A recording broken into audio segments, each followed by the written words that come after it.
trying to copy-paste this show because you're on the air during the same time as Q.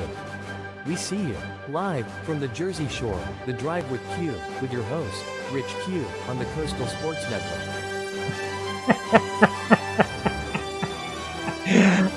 Good afternoon, everyone. On the East Coast, that is right. This is The Drive with Q. As we rebranded, no more middays with Q. We're happy to bring The Drive with Q Monday, Wednesdays, and Fridays from 3 to 5. As always, I'm your host, Rich Quinones.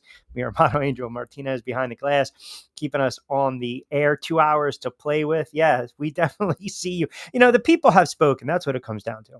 It's just like in politics. The people have spoken. They've casted their votes. They're doing their due diligence. They're vetting the competition. They're vetting the opponents. And this is what the incumbents, this is what they wanted.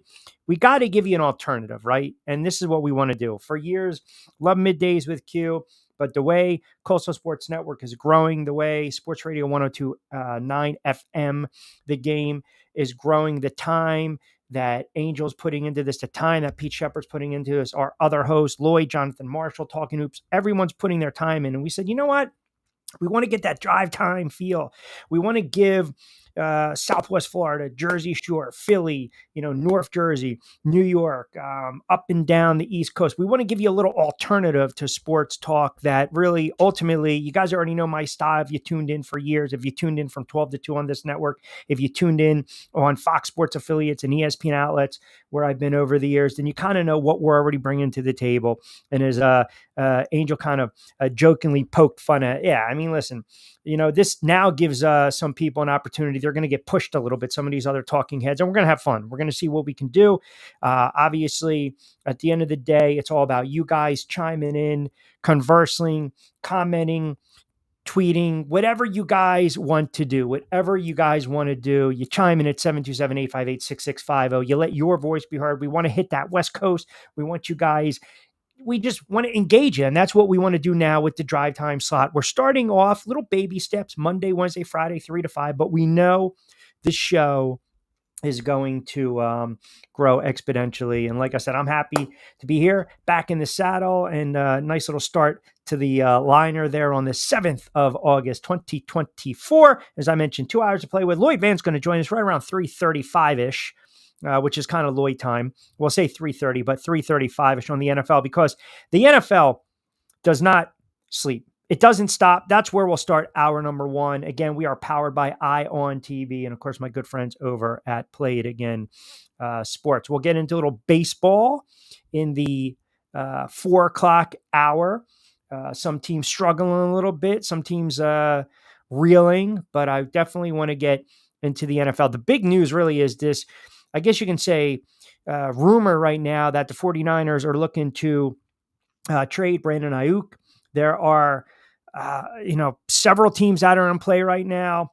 And I will say that we know the NFL, right? We know the NFL. You don't need, ultimately, in the NFL, we don't have to sit there and say you must have a stud wide receiver. You don't need that.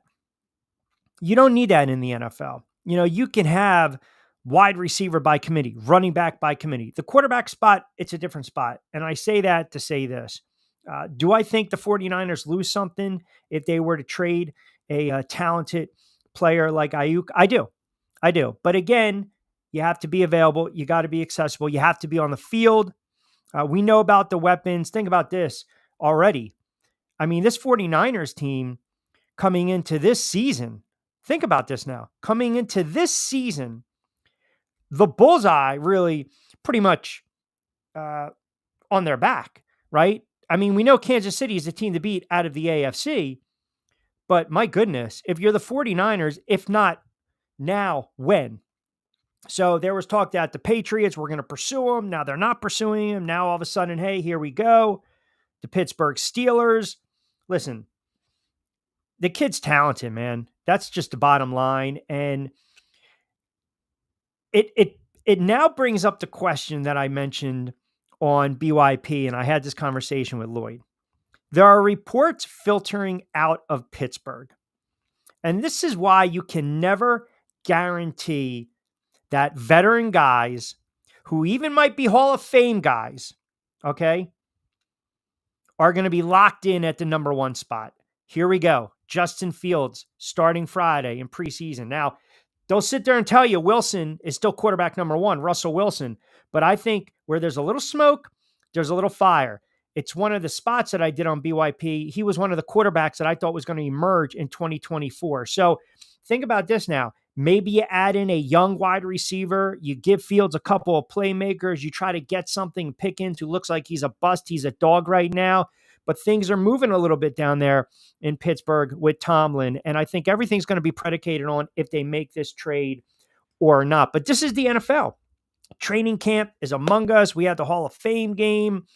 Obviously, you don't expect too much from teams, their offenses, their defenses. I think for teams in our backyard, the Giants, the Jets, Washington, the Philadelphia Eagles, we get a lot of Philly fans that chime in. It's incumbent for the Philadelphia Eagles and that offense to get in gear. You'll see them for some series against Baltimore. You've got everything now with the Giants and Daniel Jones sticking up for his teammates and him and the Lions. The Giants were fined $200,000 for the practice brawls. You like that. You want to see your quarterback out there. Doesn't mean he's going to have a breakout season. I don't really know. You got nonsense going on with the Dallas Cowboys. And then, of course, the Washington Commanders, which are quietly just going about their business. But it is a great time for the NFL with training camp right around the corner. And listen, I think when you're a team that is getting ready to go for it, and there's only a handful of those teams in the NFL. There are only a handful of teams that can honestly sit there and say, we're ready to go for it. And we'll get your comments as well. You guys can chime in 727-858-6650. Love to hear what you guys think.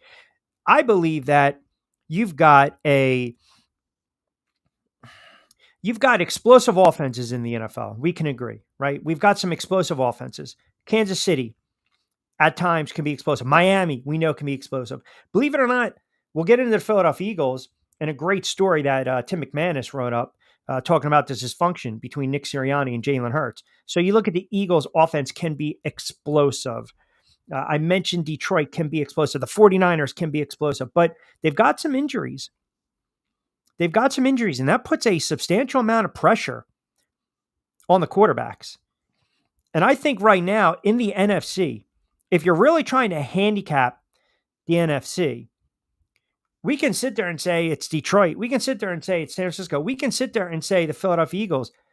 But look, ultimately, you have to take in consideration inconsistent play at times, slow starts, maybe some injuries, dysfunction between quarterback and i.e. head coach. We're seeing that with some of these teams that I've already mentioned. Point being is, I don't think the NFC is as, well, it's just three teams. I believe there will be that fourth or fifth team this year to emerge. Now, you take Ayuk off of the 49ers. I mean, listen, he put up some big numbers, right? 1,300 yards, 7 touchdowns. You're going to lose a little bit of the offense. We know it's all about Christian McCaffrey. We get that. We understand that. But you still have to have a balance of attack. So if they go in a different direction, again, you're losing a little bit, okay? Look at Detroit. You might be losing a little bit. You're going to come back down to earth a little bit if you're the Detroit Lions. The Philadelphia Eagles dropping 6 out of 7. They were 10-1. They got thumped in that wild card. I don't know where we're at with the Philadelphia Eagles. I don't know where we're at with the Philadelphia Eagles. I can't put my finger on it and say that the Philadelphia Eagles, all is right. I think there's a major disconnect. I think there's issues going on. I understand I'm not there with the day-to-day operations of what's going on with the Philadelphia Eagles.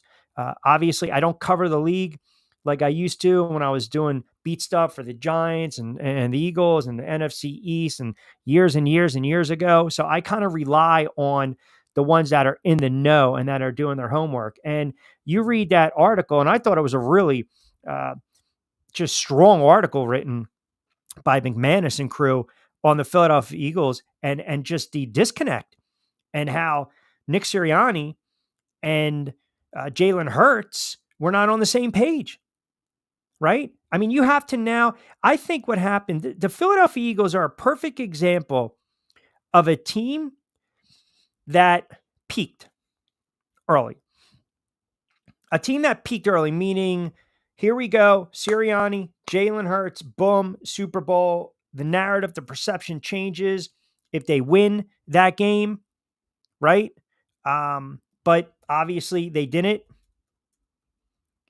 And I think now what happens is that you're looking at a team that ultimately, I think the coach is coaching and fighting for his job. I really do. I think there's a major disconnect. The quarterback had a lot of outs to say, answer questions, and they were very glossed over, if you will. I think the Philadelphia Eagles are going to be one of those teams that are going to be under the microscope this year. The 49ers, we're waiting for them to break through. Dallas is Dallas. We know what happens with them. And then the Lions arrived a little early. There's going to be another team or two in the NFC that are going to be like, hold on a second. Don't forget about us.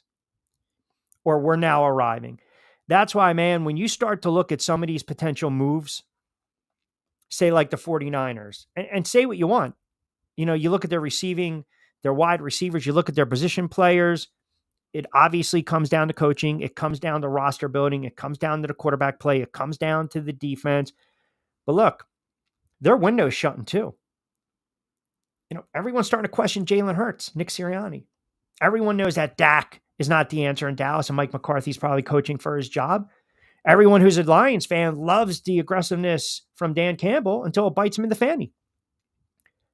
So let's not right away on August, what are we at? August, 7th, that we're going to sit there and say, it's a 14 race in the NFC. No, it's not.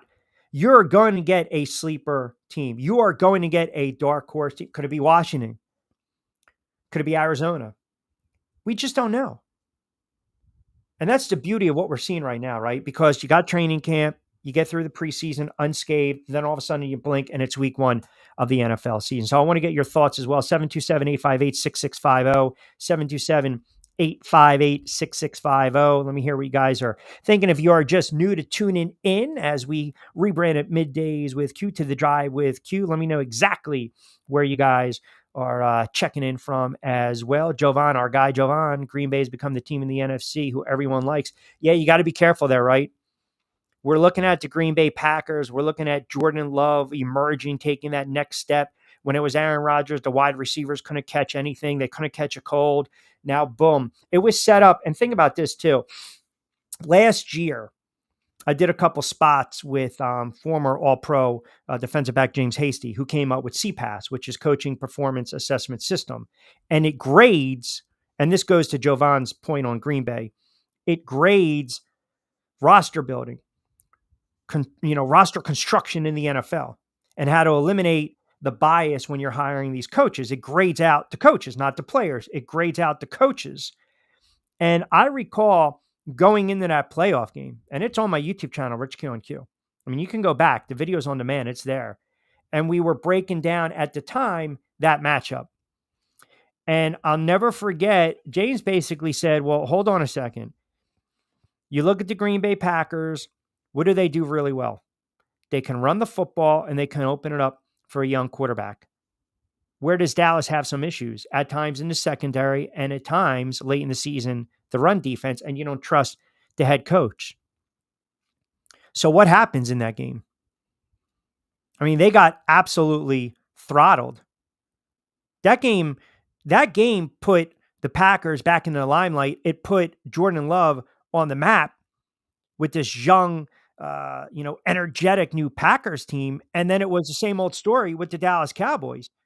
The only difference is everyone thought after they lost that game, which they could not, for the life of them, stop the run.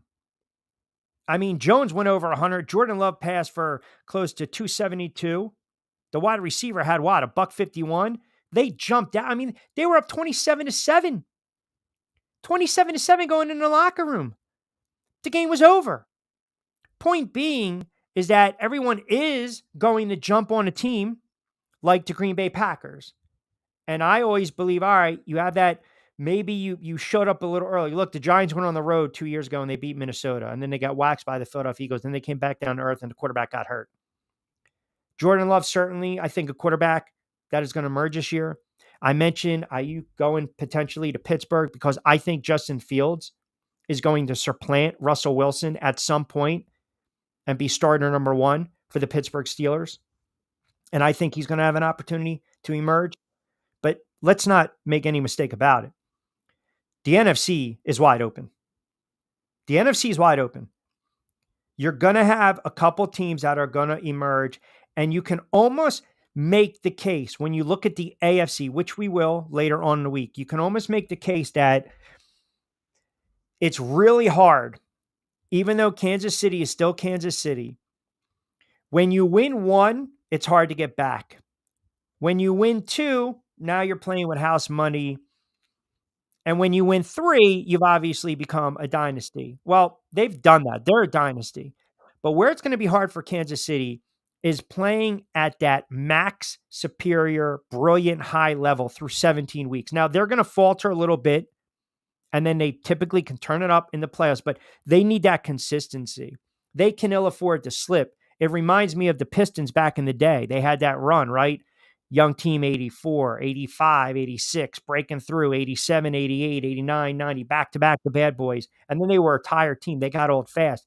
Kansas City, be careful now with Kansas City. They're no lock to make a run through the AFC. They're no lock. And I think they're going to get a little pushback in the AFC West from the Chargers. I still like Kansas City to win that division. But point being is, man, it's just so hard to play at the level that they have been playing at for so many years. 727-858-6650, just cranking up on a Wednesday edition of The Drive with Q. Rich Quinones here, Angel Martinez behind the glass. We are powered by our wonderful friends over at Coastal Sports Network. And of course, Eye on TV. Lloyd Vance in about 15. Your texts and calls, 727-858-6650. I see the Penguin chiming in. We'll get him on the other side. Always good to hear from him. Sure he has a baseball thought or two. Let me know where you guys are tuning in, listening. Do not forget to download the SR1029 FM app. Check out the website. Rebranded, revamped. Angel's done a fantastic job. You got a list of all the programming, social media, connections on demand, audio, video, live, everything your little sports heart desires. We'll take you up to 5 o'clock, just cranking up on a Wednesday edition of The Drive with Q. Quickie timeout. Hi, folks. This is Gerard Moynihan of Moynihan Lumber, and I would like you to know that our company has been selling Andersen windows for over 60 years. See the complete line of Andersen windows at any of our 3 locations in North Reading, Beverly, or in Plastown, New Hampshire, or at MoynihanLumber.com.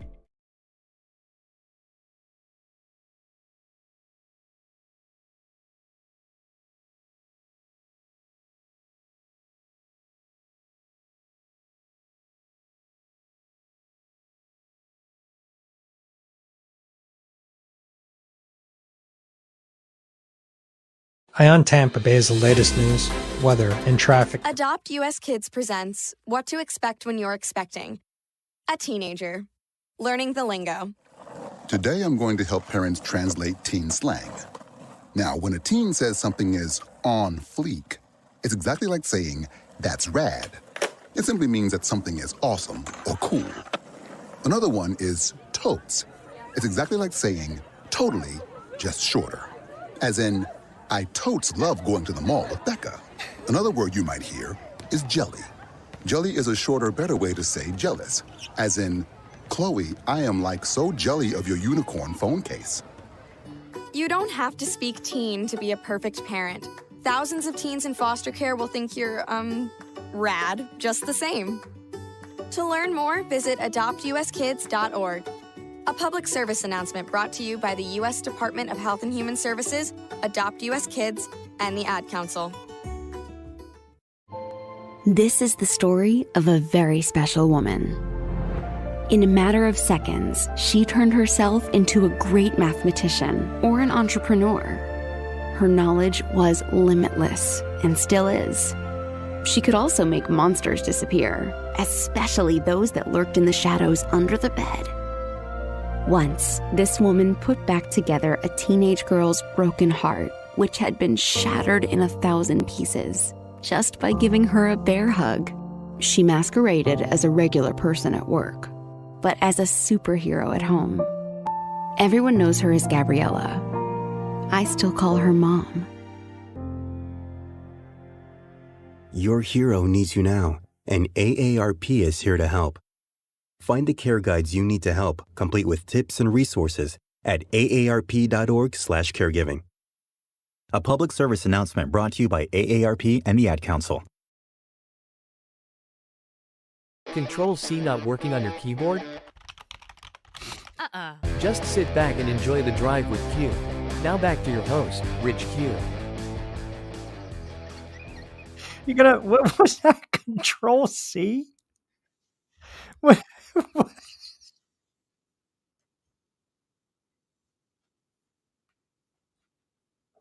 Oh, man. Yeah, I mean, the nonsense had to stop.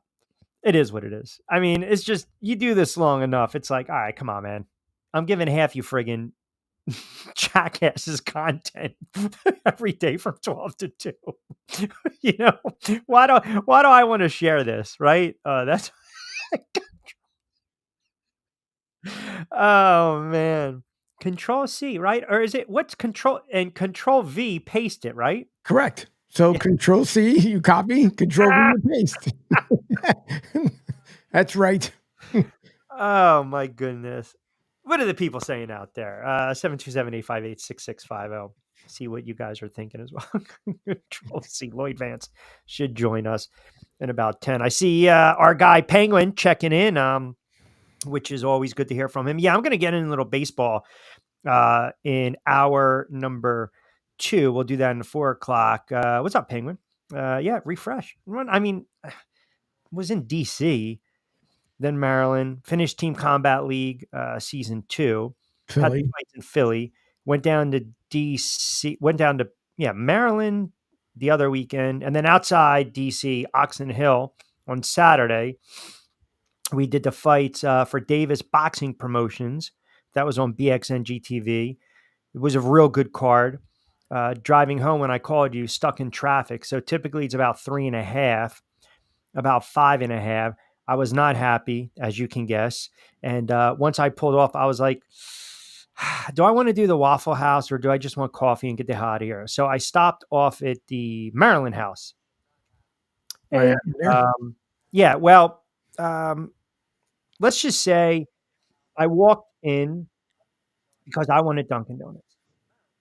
Even though I have my guys Fresh Roasted Coffee. They're one of my sponsors. They're obviously not at a service stop. I apologize. Sorry. We need DD on as well, Dunkin' Donuts. So I walk in and I mean, the line, it almost wrapped around the corner. Like people were waiting to get into the friggin' club. I mean, it was ridiculous. And when I tell you the pace was beyond friggin' tortoise-like. Remember that commercial, the slow skis with the slow internet? It was, I'm like, oh my God. So then finally, you give them your name, here's your coffee, they're calling out, open up my cup. And I'm like, because I like flavored coffee and, I'm securing my manhood. Give me a little hazelnut, drop a little vanilla, put it in the hair, make it stand up nice in the morning. I'm fine with that. But I'm looking at it, I'm smelling it, took a sip, and I said, yo, my man. Kid's name was T. I said, my man, T. What are we missing here? And he looked at it. He goes, I don't know. I said, there's no vanilla. There's no cream. There's no sugar. And he's like, well, how can you tell? I said, because it's dark black. Come on, man. I'm not trying to be a prick, but how do we F up coffee? And then you got the audacity to have the tip jar for what? Here's a tip. Pay attention. That's exactly it. So that just, it ruffled my feathers. It grinded my gears. And I was not happy with that. But all in all, it was that's why you should stop to the Waffle House. Yeah. Here's another thing about the Waffle House, though. It's overrated. You think? Yeah. I hate to say it. It's overrated. I mean, if you were to go Waffle House, IHOP, or Denny's, not the moons over Miami, but say a nice old fashioned grand slam, I think you got to go Denny's and IHOP, man. IHOP does little pancakes with the sprinkles and a little whipped cream, throw a little cherry, keep your coffee fresh. And when you go to those places too, you get the, really older, sweet waitress that's been a waitress. She's perfected her craft for like 20 years. And she's always like, can I fill you up, hun? You need another cup, babe? Can I top you off? Sweet cakes? What do we got there? Good looking. Like they all have I gotta find that clip with you at the restaurant. Bring it Oh, back. well. I mean, listen, if I had my choice, I'm going IHOP, Denny's, and then Waffle House is the third one. That's all. Denny's is good though. I would have to agree. Denny's is good, but why just Waffle House? I guess because of the time that I spent in North Carolina, that's primarily the reason why. Because they were just so fast and furious all over North Carolina. And then if you go up towards Lancaster, then you have the one and only Waffle House that's in the area, and it's up there. Yeah, hit the Amish, get a little turkey bacon. By the way, have you gone to that place? Is it called the Smorgasbord up there in? There's one on 30. Where is it? I know one in Amish country, and then there's another one if you're heading up towards Reading. But it's a big restaurant called the Smorgasbord. Their breakfast. I'm going back many, many years, so I don't know if they're still there, but the breakfast was phenomenal. All I know is when I used to do for TBL, when I used to have to do the friggin' team that folded like a cheap suit after 6 games, the Lancaster / Pennsylvania Kings. Thanks, TBL. When they folded, I had to drive up there, and they were in Amish Town, and I'll just never forget. I always had my windows open, and because you had to wait for the carriages, the horse and carriage, and all you heard was like.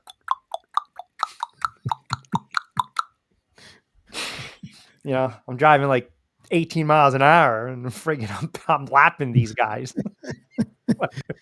So That's they have the car battery hooked up inside the buggy, so at least you can see the lights. Yeah, that's true. That's true on that. 727-858-6650. So we got quarterbacks on the docket training camp. I saw this scuffle the other day. This is another reason I can't, can't stand training camp. Right? Because everyone lives and die by everything. Oh, my like neighbors, Arizona's going to be kicking themselves because they drafted Marvin Harrison Jr. It's training camp, man. Yeah, you're torching people now. Half of them might not have a friggin' job in another week or two. Daniel Jones, he got into the scuffle. Daniel Jones grew a beard out. He put on more muscle. Here he go. He's going to throw for 4,000 yards for the Giants. Get the hell out of here with that nonsense. Stop. I'm going on record because I got so annoyed from the Hard Knocks and all this other crap.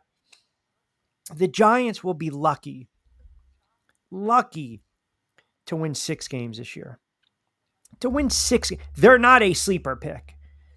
I don't care, what Daniel Jones is. Now he's Dan Dimes, right? He's grew the beard and he grew some balls and a little hair on the chest, and now he's getting in skirmishes. Man, that means absolutely nothing to me.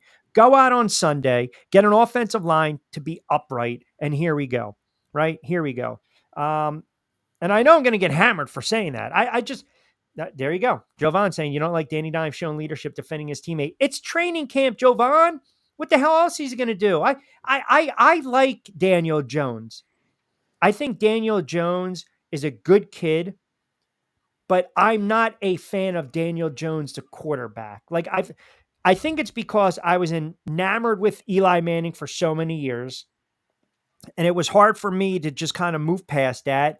And you get this kid from Duke, and here we go. And look, if you remember Daniel Jones's first game as a pro, they were behind 18 points to Tampa Bay. And he had one of the great debuts of all time. And then he had the rushing touchdown on 4th down, and then Tampa Bay missed a field goal at the end. And I was like, oh my God, we might have a quarterback. He's just too inconsistent. Yes. Tongue in cheek, I like the fact that he's standing up for his teammates, and I hope his teammates stand up for him if he gets his bell rung on a Sunday or cheap shot. But ultimately, that'll bond. That'll make guys galvanate towards one another, right? Mm-hmm. That's exactly what'll happen. Boom. But again, not a fan of either of Jones. He's very mid. Giants better off with Drew Lock. They might be. Point being is, I can stand up. I can defend my teammates. I can go out there and all of a sudden my teammates can say all the right things. right? I mean, there are some quarterbacks right now who you thought were franchise quarterbacks, and yeah, not looking good. I mean, it's so funny.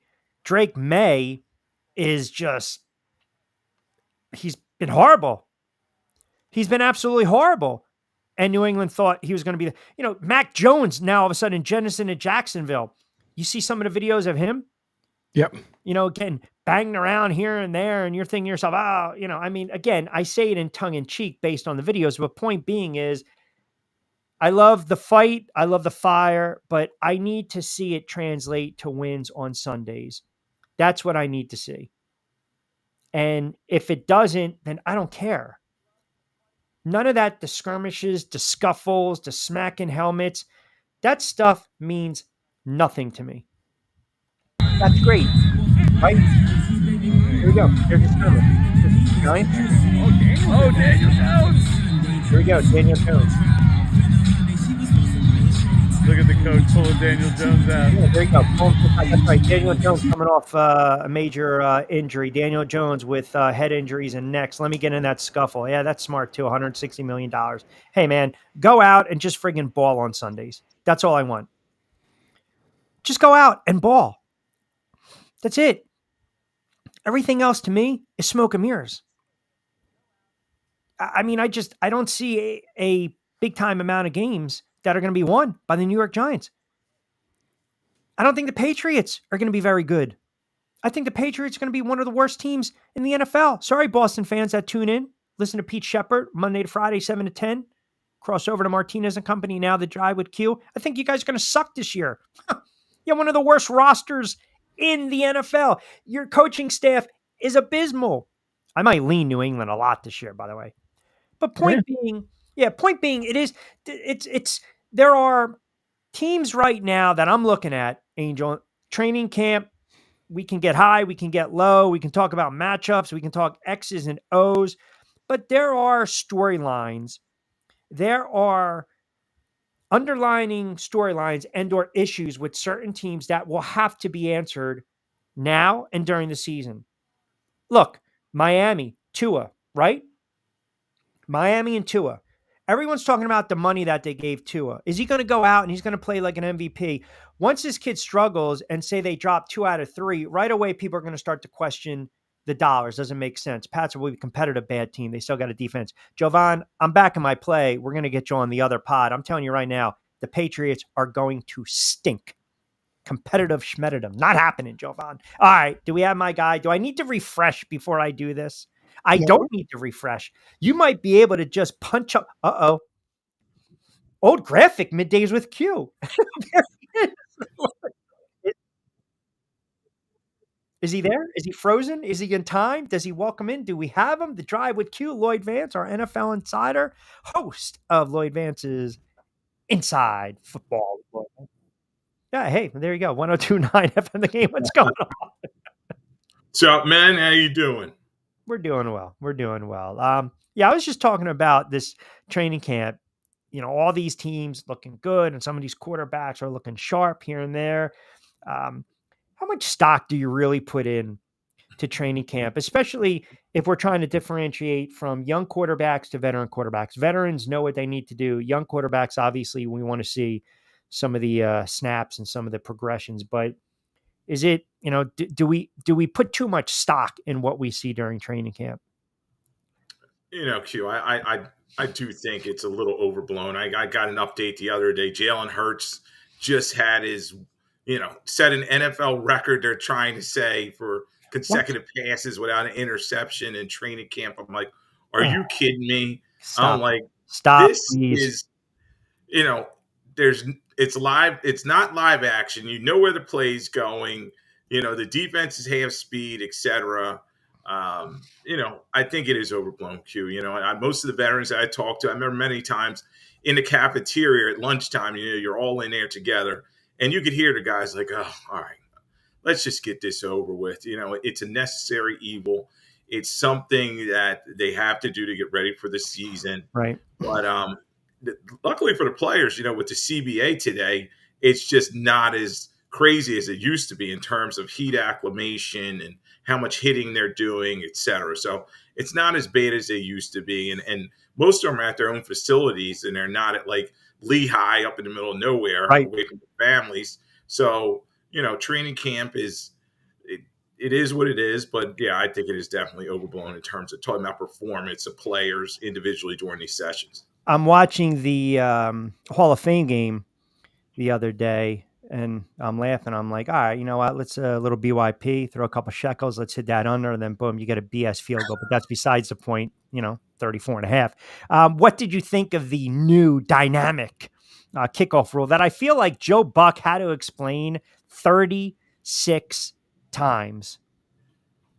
Yeah, I've watched some spring football, so I was kind of familiar with it from the USFL and UFL, kind of what they did and tweaked the rule. But basically, it's just eliminating those big-time collisions, players running down the field at each other. So they're within a certain yardage away from each other. And the fun thing is, Q, I want to see the return game come back. One of my favorite guys that I covered and talked to was Brad Banks. You remember him? He was sure. He was on Jets. He was their return guy. Yep. And he got a job in the league just because he could return kick. No, it was Brad Smith. I'm sorry. Yeah, Brad Smith. That's what he did to make an NFL roster. And Rex Ryan said this guy's a weapon. Right. And he was able to take kicks back. Josh Cribbs. We just saw Devin Hester getting the Hall of Fame because his return ability. And the last couple of years, we've seen that kind of leave the game, and kicks were always going out of the end zone. So it's going to be fun to see if this changes the game in terms of special teams. And they're saying it's for safety. Yeah, and it's also, too, for guys that are fighting for a roster spot, if you're a return guy or a gunner, too. That's another thing. I got to make an impact on special teams, so maybe I don't get that opportunity. Balls kicked from the A35-yard line, same as current rule. Safety kicks would be from the A20-yard line, same as current rule. That's the alignment. All kicking team players, other than the kicker, will line up with 1 foot on the receiving team's 40-yard line. Obviously, you get to penalize as well. But, yeah, I mean, again, I think there is something you lose when we take away the return, right? It is special to watch, especially, late in games, if you're going to give a guy a chance to run one out or not. Hey, the latest, the 49ers looking to move Brandon Ayuk, and I know there's some talk, forget about the Pats. Now all of a sudden it's going to maybe be the Steelers. I mean, first reaction to this, are the 49ers, if they were to move him, are they a better team? Are they a weaker team? Or they're pretty much the same because they've got enough weapons?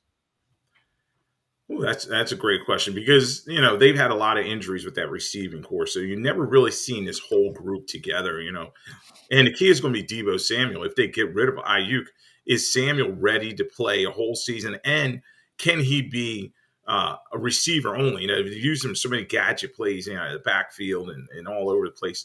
But he'll need to be that full-time receiver, ready to step up as a number one. They did draft Pearsall out of University of Florida in the first round late, and he's a player that I've liked. He's been a little banged up coming into camp, but maybe he's able to step up. But I think Ayuk leaving would definitely hurt this team. He does have a rapport with Purdy.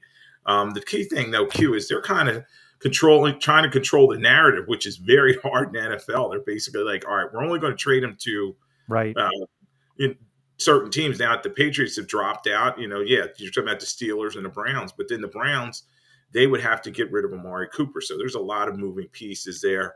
And then obviously Ayuk and his agent would have to work out a new deal if he's traded to a particular team. He's going to want that bag right away. He saw that that Justin Jefferson contract, and he wants the same amount of money. You get a Richard Jefferson reference. You get your wires crossed today. I know. Need a little fresh roasted coffee. I told you, use that promo code 340 midway through hour number one. Of course, a Wednesday edition of The Drive with Q. Rich Quinones here. Angel Martinez behind the glass. Lloyd Vance, our NFL insider, kind enough to join us right here on SR 1029 FM The Game. And of course, Coastal Sports Network, powered by Ion TV. Tim McManus, Jeremy Fowler wrote an excellent piece, an article on the dysfunction between Eagles, Nick Sirianni, Jalen Hurts, the divide. If you haven't read it, read it, because obviously they were not on the same page when it came to how they envision the offense, right? They were 10-1. The wheels quickly came off. They lost 5 of their last 7 games. Defenses started to make adjustments. They were containing Jalen Hurts. He was banged up. Here we go. First year, big time contract, 255. There was stuff going on the sidelines. Everything was being intensified. Everything was being magnified. Then boom, you get eliminated and unceremoniously don't even show up against Tampa Bay of all teams. Sorry, Tampa Bay. No offense. You get waxed in that wild card game. And here's what I came away with. I'm reading this and I thought it was a great article. I'm done. I reread it. I took notes. And the first thing that popped into my mind is the same thing that I just screamed at the mountaintop last year after they just got waxed against the 49ers and the free-for-all, and they couldn't, the defense was horrible. The offense was out of sync. Guys were griping. A.J. Brown, Nick Sirianni doing all the friggin' immature antics and then not even showing up against Tampa Bay. I said to myself, why the hell did you bring them back? And I read this article, and my thought today is, why the hell did they bring him back? Yeah, Q, this is a lot of stuff you and I have talked about. I talked about on my show. And that whole Brian Johnson situation, he was Jalen Hurts' guy. He had known him since he was in high school, family ties there. And I think he felt like he didn't get a fair shake in terms of first calling the plays and then the way he was jettisoned from the team. And, the reason he's back is because I hate to say, he's controllable. You know what I mean? The front office, Jeffrey Lurie and Howie Roseman, they like Sirianni. They are in that spot because he's a coach that will kind of listen to them. And they had a lot of pushback in the past from Peterson, especially after he won the Super Bowl. He wanted to run things a certain way, and they had to let him know who had the hammer in terms of the team. So you bring Sirianni back, and as you said, so many questions like, all right, number one, what happened at the end of the last season to cause all that disarray? And then you're correct. Why even bring this guy back? Because he doesn't have a specialty in terms of he's called the plays and the team has always regressed whenever he's taking control of the offense. And then he's not a defensive coach. Nope. So he's not a CEO type of guy. Yes, he has a very good record in terms of, games and et cetera. But I just don't see this ending well. And if they really believed in him, they would have given him an extension. He would not be coming in as a lame duck coach. So they want to see how this season is going to play out. This is some kind of news that's not good. It's going to create more soap opera drama around this team, and it's going to be interesting to see. And, in terms of Tim, Tim McManus, a guy I've known for a number of years, and we have similar people that we've known. And I definitely believe his credibility in terms of this story. So, yeah, I'm going to check it out. Oh, listen, it's a real good piece. I guess I feel as though, look, you never discredit hard work, right? I love the piece, but I think the average fan saw this coming last year, right? I think the Eagles are in trouble in 2024. I really do, because as you mentioned, when you have a lame duck type of coach, and we're seeing it in the NFL, could be Brian Daboll, it could be McDermott, it could be McCarthy, like contract be damned. We've seen it so many times in the NFL.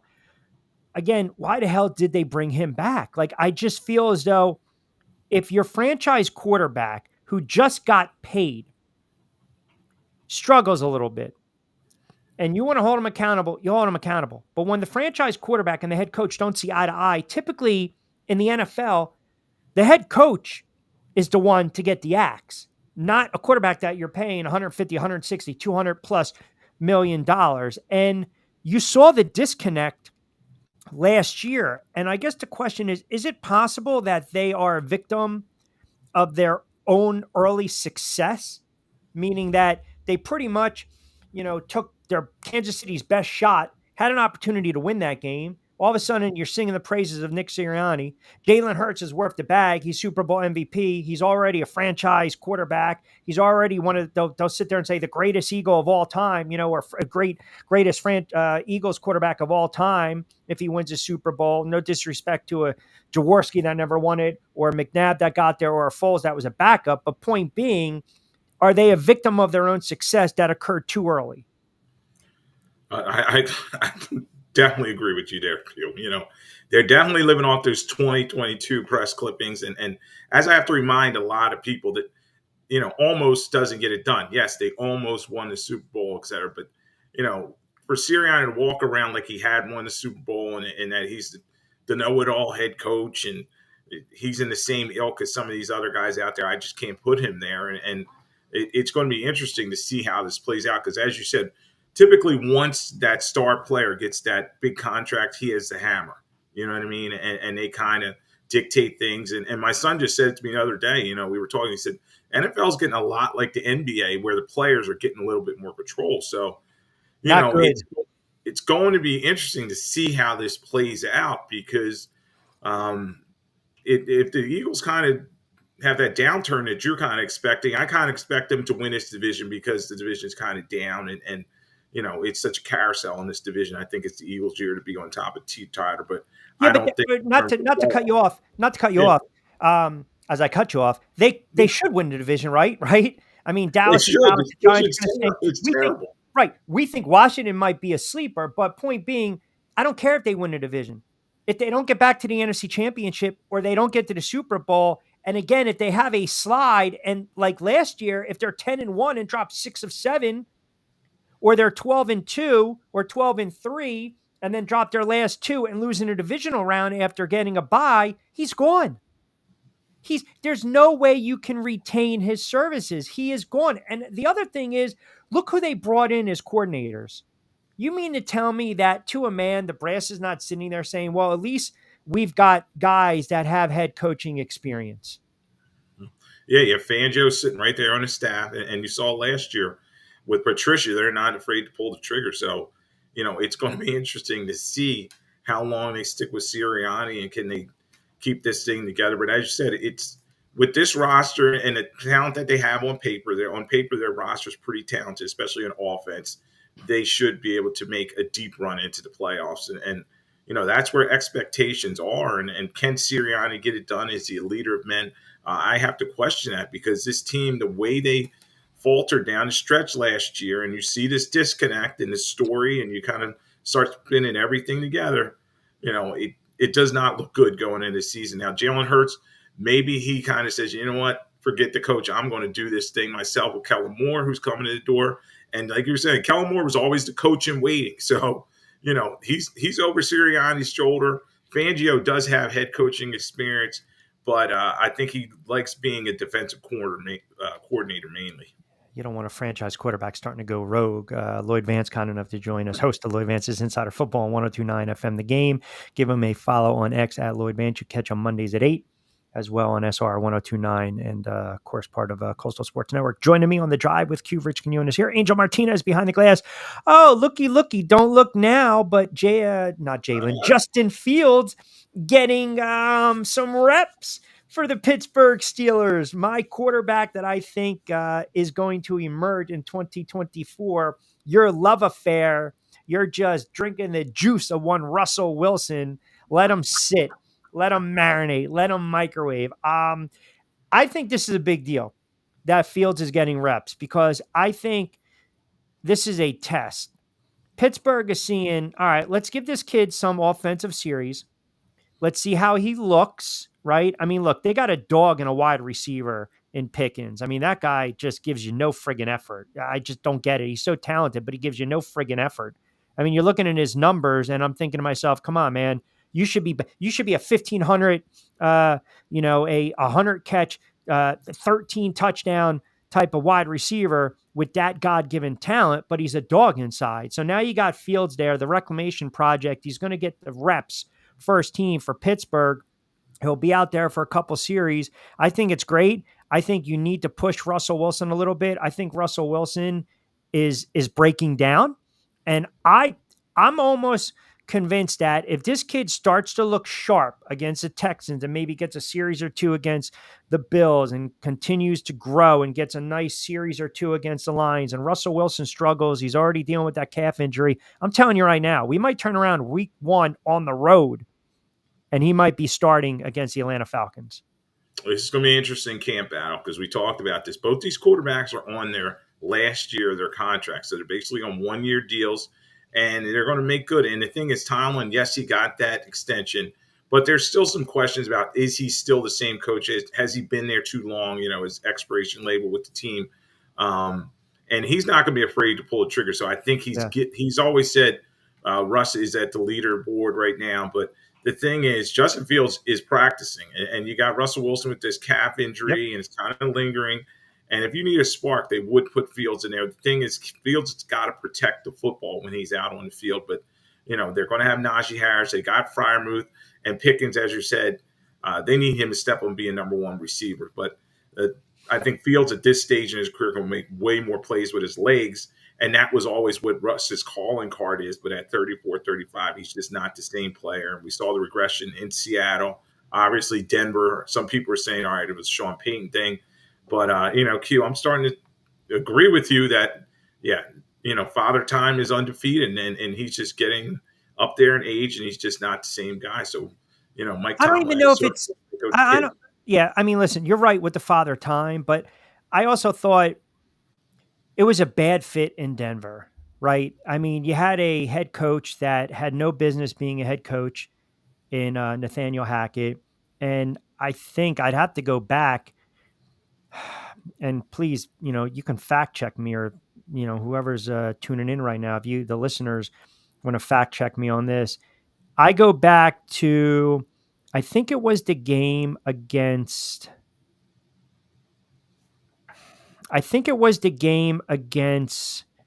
the Chargers. Or no, I'm sorry. It was the game against Seattle. Pardon me. It was the first game against Seattle, and I believe they had a 4th and 3, and he elected to go for the field goal. They took the ball out of Russell Wilson's hands. That was there. A great game situation. Yeah, but that was the first game of the season. And that was very foreshadowing that, they made that big trade and they made the commitment with that huge contract that's an albatross for the Broncos, where it's $39 million in dead cap money this season. And it's something that you just wonder, was it Sean Payton in the scheme and everything in Denver? But I tend to think, I just think he's just not the same guy. And quarterbacks at an older age, they kind of bounce around. Think of Matt Ryan going to the Colts, and that's their last stop. So we'll see how this works out for him. But Justin Fields in that offense will be excited. Hopefully Arthur Smith, has picked up his game from where it was last year with the Falcons. But I think that Steelers offense would get a boost from Fields being out there instead of Russell Wilson. Yeah, I made a point, too, before I let you get out of here, that I think as much as we want to say or proclaim that the NFC has 2 or 3 teams, man, not so fast. I think it's depending upon what the 49ers do, and already McCaffrey banged up, right? So the Eagles and their issues, Dallas and their issues, Detroit, can they duplicate it? Can they do what we think they can do? Listen, you better monitor that Christian McCaffrey injury for the 49ers, because he's already out the whole preseason. And they already said he could miss a couple weeks. So, like I said, man, now you're talking about trading the wide receiver. Again, you got a quarterback that some people still are not convinced can play, i.e. Lloyd Vance in the NFL. So, point being is you've got some teams that are maybe on the rise, right? Arizona, Washington. A couple guys pointed out, look at Green Bay this year. I just think the NFC is a little more wide open than we're typically accustomed to over the last year. Yeah, Q, I definitely would agree with you. And wide open is a great term for you don't know who's going to jump up front. No. And the thing is, a lot of these teams have the talent. They're securing their young quarterbacks on their contracts, et cetera. But, the guys around them got to step up. And there's no prohibitive favorite like the Chiefs out there for the hunt. So it's going to be fun to see these different divisions play out, particularly the NFC North, where I think any of those 3 teams that we've talked about leading into the season could step up and win that division. So that's going to be a fun one. And then down south, I'm expecting resurgence for the Falcons. And out west, you really got to watch for the Rams. I think the Rams are, if injuries prevail, that right now health is they've had some key injuries on their defense, and I think they lost one of their offensive guys. If that can hold out, The Rams are going to be a tough team, particularly Nakua. I know he got his knee banged up, but if they get him back, I think they can chase the Niners because, as you're saying, the Niners, are they getting complacent after losing the Super Bowl and they've had some defections, and you just wonder what that team's all about at this point. Well, that's the thing, right? I mean, it's tough to get there. It's tough to win it, and then to get back after you lose it. And I think that's what is making Kansas City so special, what they're able to do, already winning the 3, but now an opportunity to go back to back to back is unheard of. It's unprecedented, right? And it's just, man, I'll tell you, every team is going to give them their best shot for 17 plus weeks. And they do have to maintain, a certain level of competitiveness, a certain level of, being that brilliant team that we're accustomed to. I think the way the AFC is now, you got a lot of younger teams, hungrier teams, younger quarterbacks on the rise. I'm not going to sit there and say Mahomes and Kelsey and Reed, they're past their time. I mean, they're in their prime, so to speak. But the reality is, they're getting older as players, as men, being in the NFL. Mahomes taking hits, Kelsey, the wear and tear. And I just don't think it's going to be an easy road as maybe some might have suggested already by looking at the betting lines, right? March, April, May, June, July. I mean, it's a war of attrition in the NFL. So for them to even get back and have an opportunity to win it a third straight time is just, I mean, you don't see that in the NFL, man. I mean, you don't.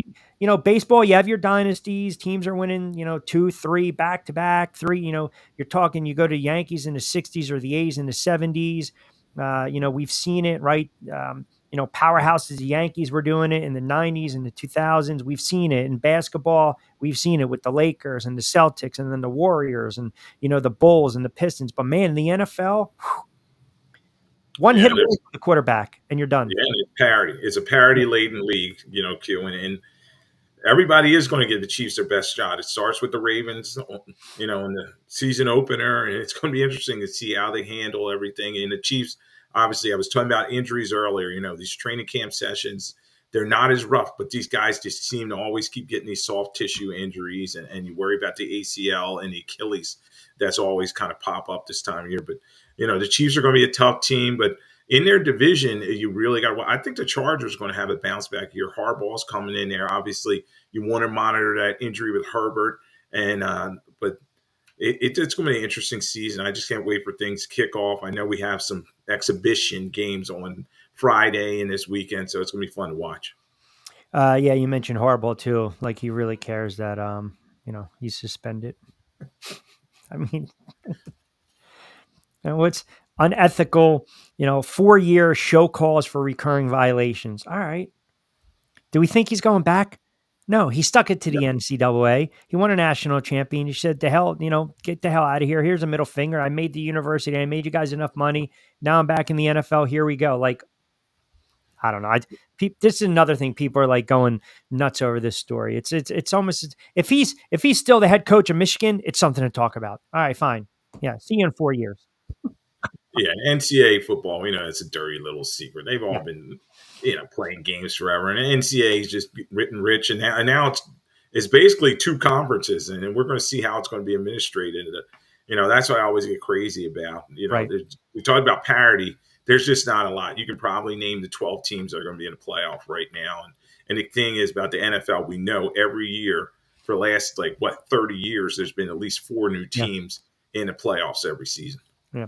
All right. Fast approaching 4:00 on the East Coast, an hour in the book, 60 to play with Lloyd. Always appreciate you, pal. Give Lloyd a follow on X at Lloyd Vance. Check him out on Mondays. Lloyd Vance's Insider Football 8 to 9 on SR 1029 FM The Game, on Twitter, on Facebook, and of course, Coastal Sports Network.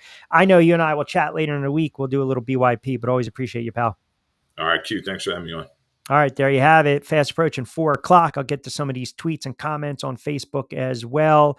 A couple of you guys want my thoughts on a former player and also a podcast partner. So I'll see if we can address that a little bit on the other side. But we are fast approaching 4 o'clock. Keep it locked into a Wednesday edition of The Drive with Q. Rich Quinones here. For those just joining us, we rebranded Middays with Q to The Drive with Q. Angel Martinez doing a fantastic job. SR 1029 FM The Game, behind the glass, producing the show. Download the app. We're getting a lot of traction to the websites. We're getting a lot of traction to the shows and the content. As always, Pete Shepard, Monday to Friday, Pete Shepard Show, 7 to 10, Martinez and Company. A little hiatus because he's the man behind the glass and making things happen on the network, but that's always going to be 10 to 12. And then myself now, Monday, Wednesday, Friday, 3 to 5 with The Drive. We want to give a little push to some of the local yappers. We decided, you know what? Enough is enough. But we say it in jest because the people have spoken. You guys, going back and forth, get this guy to drive time. Let's attack that Southwest Florida market. So here we are. We are trying to attack it.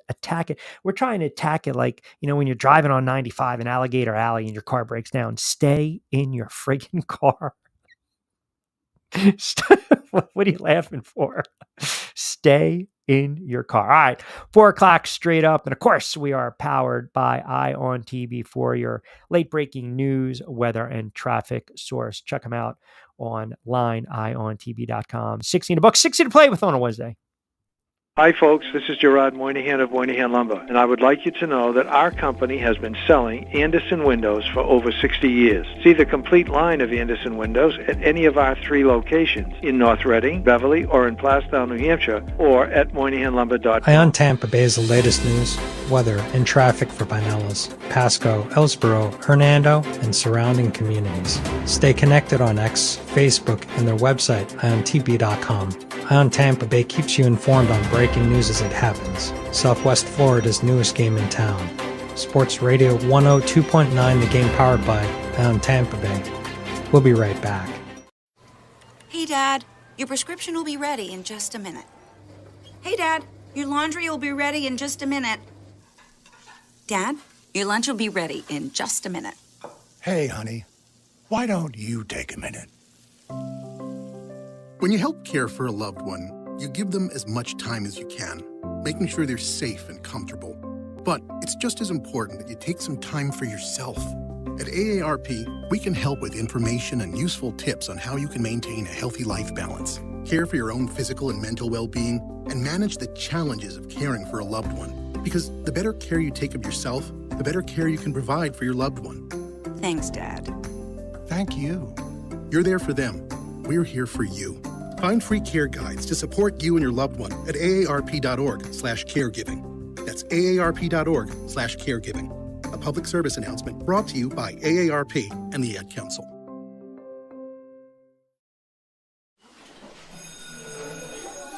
All right, class. Let's hear what everyone did this weekend. Jill? Well, I raised my older sister to a big oak tree. It was at least 100 years old. My mom said I must have set a record or something. And then we went down by a stream and perched up on this huge rock and saw all these little minnows swimming around way below us. And then I rescued my little brother from an evil slug king who was guarding him in the bush fortress. And my sister and I brought him back to our super twig fort for safety. And then we all laid out and told stories until it got dark. And the Big Dipper led us all the way home. Wow. Awesome. Where were you, Jill? Yeah. We went to the forest. It's not that far away. Anyone want to come this weekend? Ask your parents to take you and your friends to the forest this week and find the fun, adventurous you. It's closer than you think. Check out discovertheforest.org. Brought to you by the U.S. Forest Service and the Ad Council. Follow Q on X at RichQ on Q. Just don't follow too close. Now back to the drive with Q.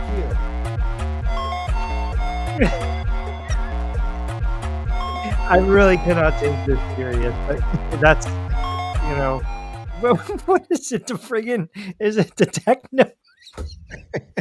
Little techno, little Caribbean. Am I supposed to ask who voiced that? Huh?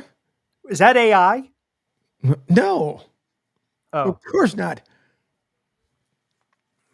I was just asking.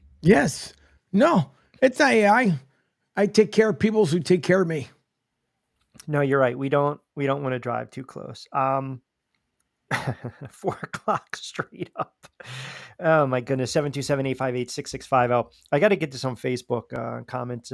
Joe in Ocean City chimes in. Q, you haven't mentioned your boy Brandon Jacobs smoking a line of coke and then rushing for 300 yards in high school. So full disclosure, Brandon and I, we last year, and actually the year the Giants went to the playoffs, we were doing our podcast 27Q. And then it started to get a little sporadic because Brandon's sons play football, really good players out of high school.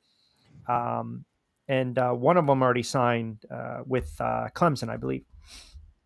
So I saw the story, and I mean, and listen, I love Brandon to death. Do you go on the record and admit that you did a line of coke, and then you scored what he rushed? He rushed for 338 yards and 4 touchdowns, which it's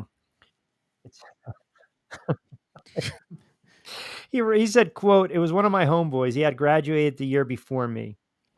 Referring to who gave him the drug. I was walking in a weight room and he's like, "Hey, guess what? I got it. I got the white girl." I'm like, "Yeah, let me try it." 338 yards, 4 touchdowns, killed it. I destroyed it. I mean, B, I love you, but man, I mean, like I can't, as a Giant fan, we know what Lawrence Taylor used to do, right? I mean, we know what the players in the 70s in baseball did with the greenies and the uppers, and but that's just man, imagine trying to. I can't imagine tackling him in high school, let alone having him pull a Tony Montana and running, downfield. Are you freaking kidding me? Full speed. Yeah, I'm getting the hell out of the way. Yeah, I'd say so. Wow. Yeah. By the way, speaking of, because as we're down here at Southwest Florida's newest game in town here in the area, but did you see the story, which I'm quite sure you did, out of FIU and Mr. 305 with the naming rights to the now will be the Pitbull Stadium? That's pretty smart because I don't believe he pays to use that venue, right? Correct. Is it like 10 times a year or for 10 years? 10 years. Smart. Yep. All he's got to do is perform once a year. Yeah. Good for him. I like Pitbull. Exactly. Dolly. I'm right there with him. Yeah. Mr. 305. Should be a good time. You think about it. If you're attending FIU, and I believe Andy Garcia is also an alum of FIU, but oh, really? I'm a big Andy Garcia fan too.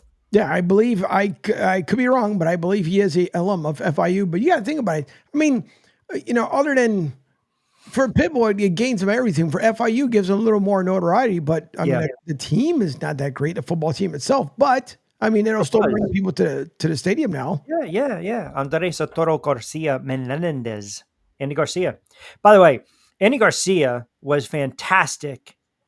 He was fantastic in many movies, but you know which one? He came to prominence when I saw The Untouchables. He was fantastic, and I loved him in Internal Affairs too. He was good in that one. He was good. He was actually, he was nominated for an Academy Award for Godfather 3. Remember that scene when he chased down Joey Zaza? Yeah. But who ended up beating him out? I know it might be a while back to think about it. So that was 1990. So that was Dances with Wolves. Kevin Costner. Well, no, hold on a second. Hanks, I think, was 92-ish. Eastwood, Hackman. Was it Pesci? De Niro?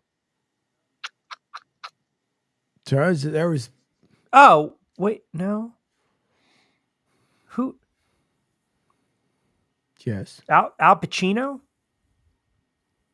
Yeah. I think Pesci won in 90. He had to win in 90 because that was Goodfellas. Yep. Yeah. Yeah, that's a good movie. Yeah. Oh. Ken, go down. No, go. Keep going. Yeah, just go ahead. Keep going, Karen. Yeah, that's so. My buddy is he's obsessed. He's a very good poker player, and I hate the fact that I have to give him friggin' credit on the air. I just don't like that. But anyway, because he's a ball breaker. But he'll argue with me that Goodfellas is better than The Godfather. And he can't make that argument because he's never seen The Godfather. And that's where I draw the line. But your scene with Robert De Niro reminds me of back in the day when Dan Marino used to throw an interception and blame the wide receiver. So if you remember, Robert De Niro was just like, he's like, yeah, exactly. And then she's like, no, Jimmy, I gotta run. I gotta go see my mother. I gotta go run. Great movie, but I'm not putting it on the level of The Godfather. I can't. And you can't really argue or debate. See, you can't get into an argument or debate if you haven't watched the movie. You can't do it. You just can't. Like, that's goofy talk. It's like you're sitting there telling me you're going to argue about a game last night that you didn't even friggin' see. The streak. Angel, the streak has ended. Chicago White Sox got off the schneid. How about that? Finally winning a friggin' game. They won last night 5-1 against the Athletics. I'll get into that a little bit, but I want to keep talking a little bit about this Eagles mess, because I do believe it's a mess, and I don't believe you can sugarcoat it. And I also believe that Lloyd brought up an interesting point that his son brought up, that the NFL is starting to mirror the NBA. And I think that is a major, major problem. You do not want the NFL to become a players' league. You don't. I mean, you're going to see a turnstile when it comes to head coaches then, because who's going to put up with the nonsense? I think half the time the NBA, like if you were to say, okay, out of all the four major sports, do you really, football, you would say, yeah, you need a coaching staff. Baseball, you've got the manager because he's always, quote, managing the pitching staff. NHL, okay, fine. You're going to make line shifts, line changes. Okay. The NBA, the players play. Mm-hmm. You know what I'm saying? Like, I feel as though out of all those head coaches, and I say this with respect, I know you need to know your X's and O's when it comes to the NBA, but I feel as though the way the game is now, it's so wide open. The players just play and the coach kind of sits back, if that makes sense. Yep. I'm not trying to discredit them because obviously there's a lot of time, effort, energy that goes into being a head coach and to make it in the NBA and to be successful. Okay, fine. But I've also seen coaches win championships or be coach of the year, and then all of a sudden a player, i.e. Giannis, doesn't like the head coach and the head coach gets fired. Yep. Right? Or,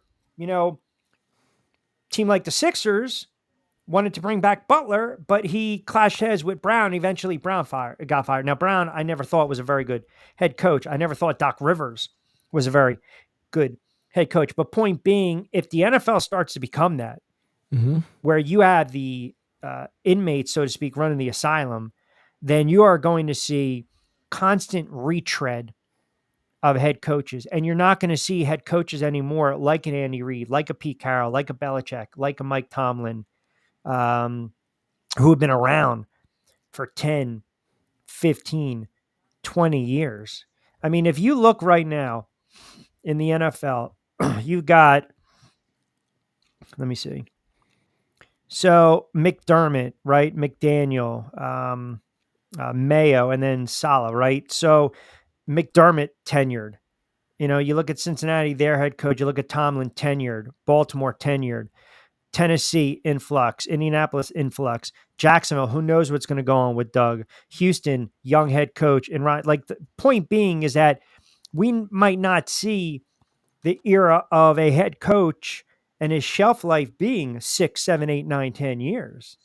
I mean, hell, the Giants went through, after Coughlin was forced out, the Giants turned around they went through McAdoo. They made the playoffs to 1 year, and then they got rid of him. They went from McAdoo to Shermer, which was a disgrace. They went from Shermer to Judge, who was a friggin' clown. And then from Judge, they turn around and they go to Brian Daboll, a franchise that does not like to have that type of movement, the New York Football Giants. And yet now we're talking Coughlin, McAdoo, Shermer, Judge, and Dabes. That's 5 head coaches in the span of not even 10 years. That's why they're not a winning franchise. So going to my original point, and I'd love to hear what you guys think as well, 727-858-6650. I mean, if the NFL starts to turn into that quote unquote players league, that's not good, man. That's not good. I mean, the NBA, ultimately, if the player doesn't get along with the head coach is out. Yeah. Right? Because you're dealing with 5. You need your starting 5, and it's usually the star. And you're not going to, again, get rid of them. Jovan chimes in a way, I'm cool with the NFL becoming a players league, given they are putting their bodies out there. I still think the owners will make the final call. Well, I understand that point. Yes, but I'm saying the players shouldn't dictate. They shouldn't. The coaches coach, the players play, the owners own the team, the general managers make the decisions, right? They check with the owners, right? We talk about the chain of command. I feel as though the NBA players go out there, they say one thing, they blast the coach on social, and then the coach is gone. You're winning 50-something on games. They're not going to jettison the player because you got 5. They're starting 5, right? You got your 5. In the NFL, they make too much. A quarterback, Jalen Hurts or Nick Sirianni, who goes first? It's going to be the head coach, is it not? Yep. Now, we can sit there and say, well, what about a situation like Carson Wentz? That happens in the NFL, man. You get to the point where you have to move on or trade or cut ties. But if it falls apart this year for the Philadelphia Eagles, Nick Sirianni's gone.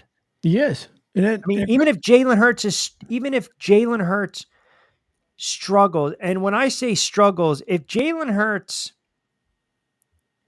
throws for 3,500 yards, 20 touchdowns and 16 picks. He threw for 23 touchdowns and 15 picks last year, right? Mm-hmm. And he added, though, 15 on the ground. So you kind of masked that. You're talking almost 40 total. But if he has 6 or 7 rushing touchdowns, 20 touchdowns, couple fumbles, he's sacked 40 times, and he's picked 15, 16 times and doesn't even crack 3,500 yards, that is a bad season because of the money you're paying him, and the Eagles are not going to be successful. But ultimately, we will criticize the player, but the head coach will lose his job. Period. Because you're supposed to coach these guys up and get the best out of them. And I just believe right now, this is just my opinion. I have nothing to base this on. It's just what I believe. Jalen Hurts and Nick Sirianni remind me of if you had a 9-to-5 and you're trying to get along with one of your coworkers or your manager and you just want to tolerate them and you're almost forced to say good morning. Or, yeah, man, have a good weekend. Or, hey, can I take my break now? Can I run to lunch? I'm grabbing a cup of coffee. It's like it bothers you that you have to be nice to them. That's where I think these two are. Because you can't tell me a talented quarterback like Jalen Hurts started to go rogue. You can't tell me that Jalen Hurts wasn't bothered by the fact that the offense was inept. And the offense, they didn't run any motion last year. I mean, you have to run motion in the NFL. Look for Smith, Brown. Look for these guys to move around a little more. You have to run more RPOs, more motion. That's going to make their offense pop a little bit. They're going to be able to open it up. They weren't able to do that last year. That's their strengths. That's when you see all of a sudden, but I'm taking the pressure off the quarterback. They underutilized DeAndre Swift. See, I feel as though no one's even talking about Saquon Barkley. Like, can you imagine if they underutilize Saquon Barkley? Now, Saquon Barkley was brought in. Ultimately, Saquon Barkley is a running back.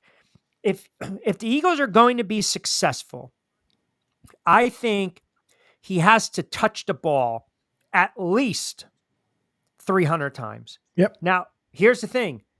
Saquon Barkley has never rushed the ball 300 times. His career high was 295. And if you look, Angel, his rookie year, 261, 1,300 yards. His second season got banged up, 217, 1,000 yards.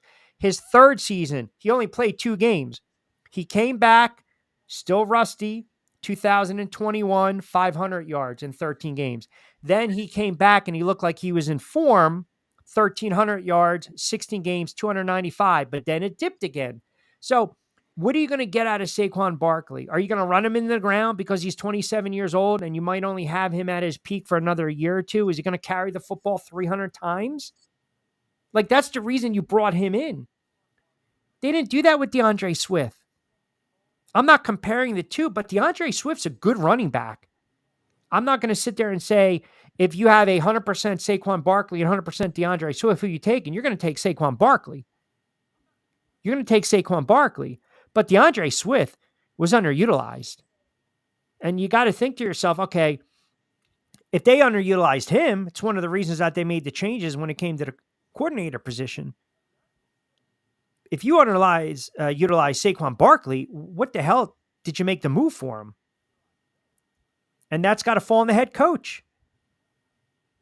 That's all I'm saying. It's got to fall at the end, no matter what. You can talk about the coordinators, but the head coach has the authority to override the coordinators. The head coach has the authority to take over play calling, whether it's the offense or the defensive side of the ball.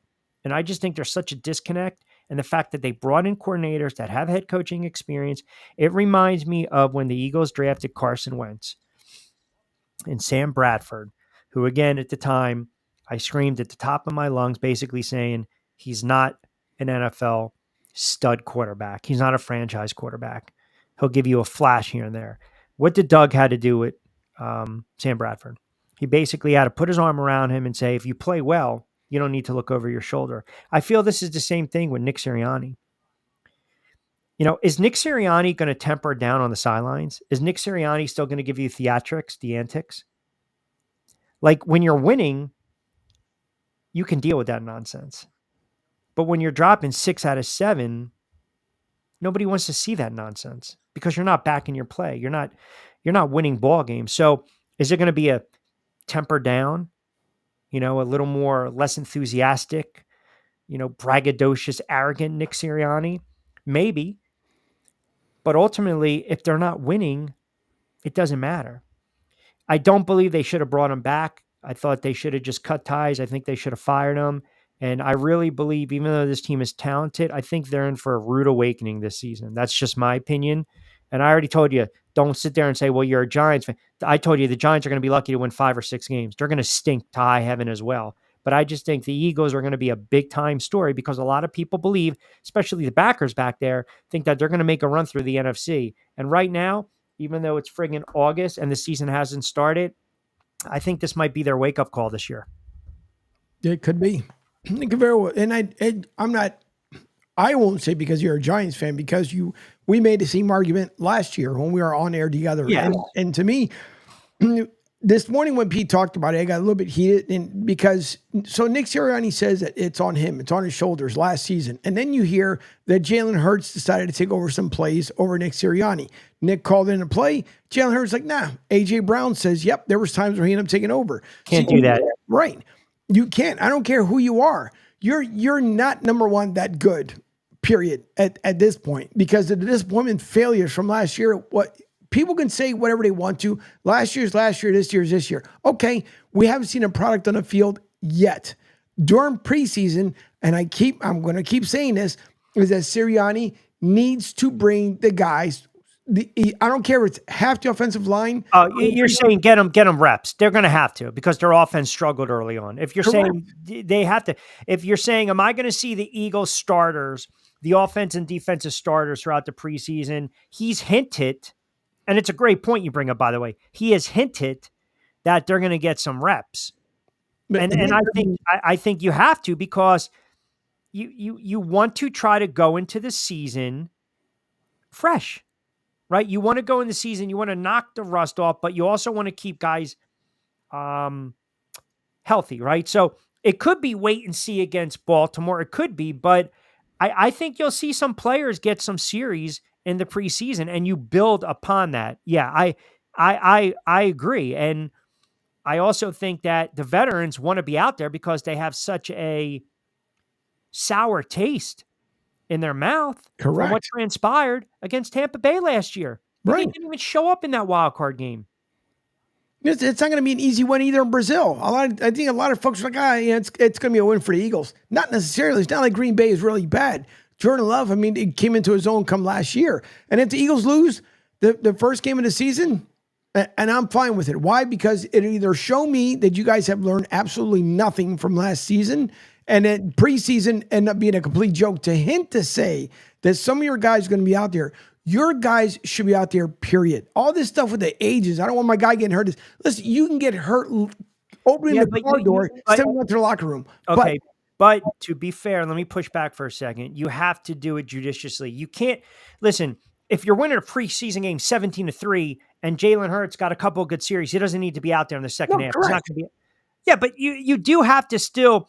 It's okay if he's being coy about it. Every head coach in the NFL is going to be coy about it. But the last thing you want is a quarterback to go down. Jalen Hurts goes down, they're screwed. That's it. And I can say that for 31 other teams. But I think your point is you want to see the starters out there a little bit over years past where they basically reined them in and you really didn't see, okay, but they're not playing a complete game. They might get a half. They might get a quarter. Right, and I'm fine with that. I'd rather them see some time than nothing because we saw the last 2 seasons he hasn't brought them out there, and then we saw the year prior when they made the Super Bowl run, we saw the struggles early on, even that very first game. If it wasn't for Jake the Steak Farm, Elliott, they wouldn't have won that game. So therefore, I don't want to see more of the same. It could be one series. I don't have a problem with that. My thing is, bring them in so they can at least gel somewhat together. But to turn around and say, well, it's 3 weeks and we got the second string, third stringers, and we got to figure out who's going to be in the practice squad. Great. Is the practice squad going to win you games this season? No, right? Because they're on the practice squad. I want to see at least a series where our starting lineup he believes is going to be in there play. No, listen, you will. And by the way, it's alarming. Even though they went to the Super Bowl 2 years ago, they started that season 8-0. Then they had the bad loss against Washington, then they ripped off 5 straight, and then they lost to Dallas and New Orleans. They beat the Giants, and they made their way. Obviously, we know Giants, 49ers, and then, of course, Kansas City. Last year, you're a 10-0, 10-1 team. I mean, that's the 49ers broke them. I mean, it's just amazing that people still, some Eagles fans do not want to just concede that. You got broke.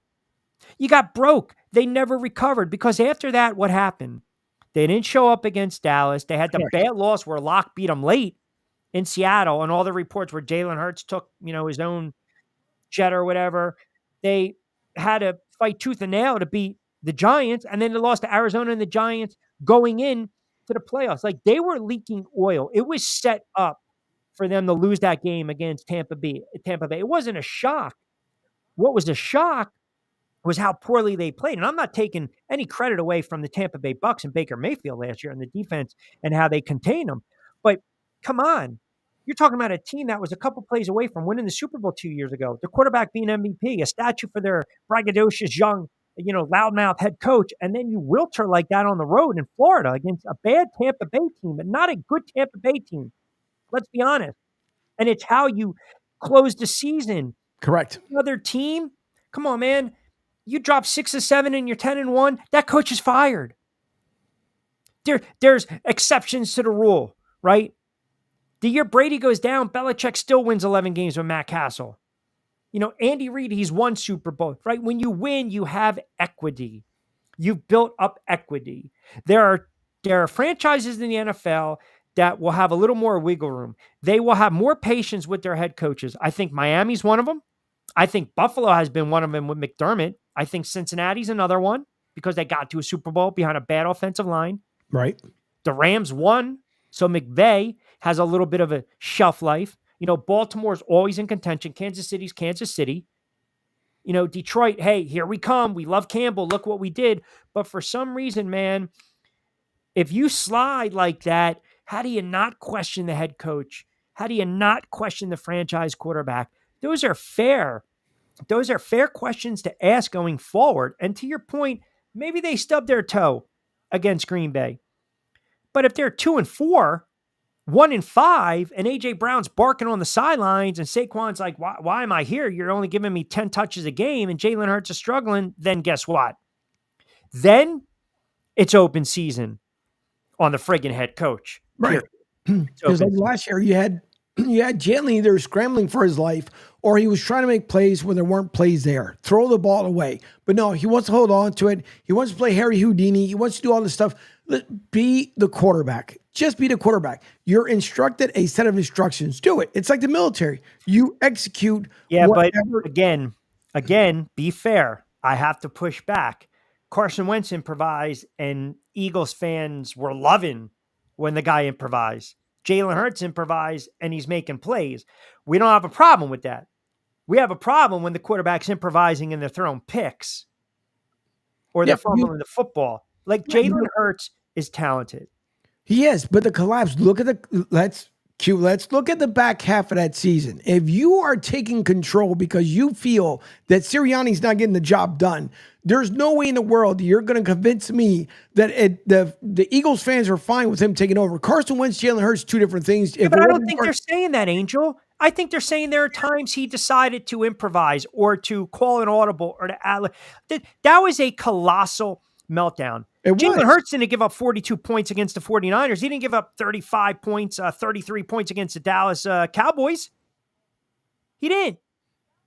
No, it was a combined effort. You're right. It's a combined effort. But even still, though, when you become disconnected with your team, you could see it last year on TV that him and Nick Sirianni and even him with some of the offensive line were completely disconnected. When you have to lie and say that you had COVID to go on a separate freaking plane ride and then get there and be like, I didn't have COVID. I don't know what you guys are talking about. Put me in COVID. About the Seattle game? Yeah. Come on, man. Stop it. Own up. Be a man. Own up and just say, listen, I don't know what in the hell happened the second half of the season. Maybe I got well disconnected. I don't know. Maybe it was a Super Bowl run like we saw when, I don't know, 2017, we couldn't get over the hangover. And what happened next year looked like complete buffoons. So it's the same way.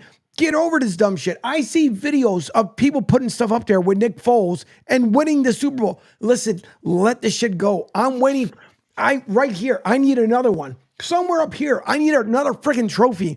Not this shit where so regretting this flower and this seed and the pollination of the trees. And here's come on, knock it off. That middle of the rows. I thought the turning point of their you know how I feel about the 49ers game. But to your point, when you go to that Seattle game, mid-December, Monday Night Football, okay, that was the beginning of the end. Mm-hmm. They were down 20-17, 13 seconds left. They had the ball near midfield. And basically, all you need is something underneath to get in a field goal range to a kicker that never friggin' misses. But what happens?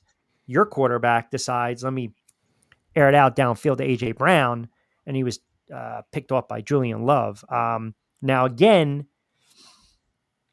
Sirianni afterwards, I recall, and if you go back and you read the article by Fowler and McManus, he said, hey, I'll take a little heat. We were looking for the pass interference call. Your quarterback, or I should say the quarterback, should not have thrown that football. That was piss poor decision-making.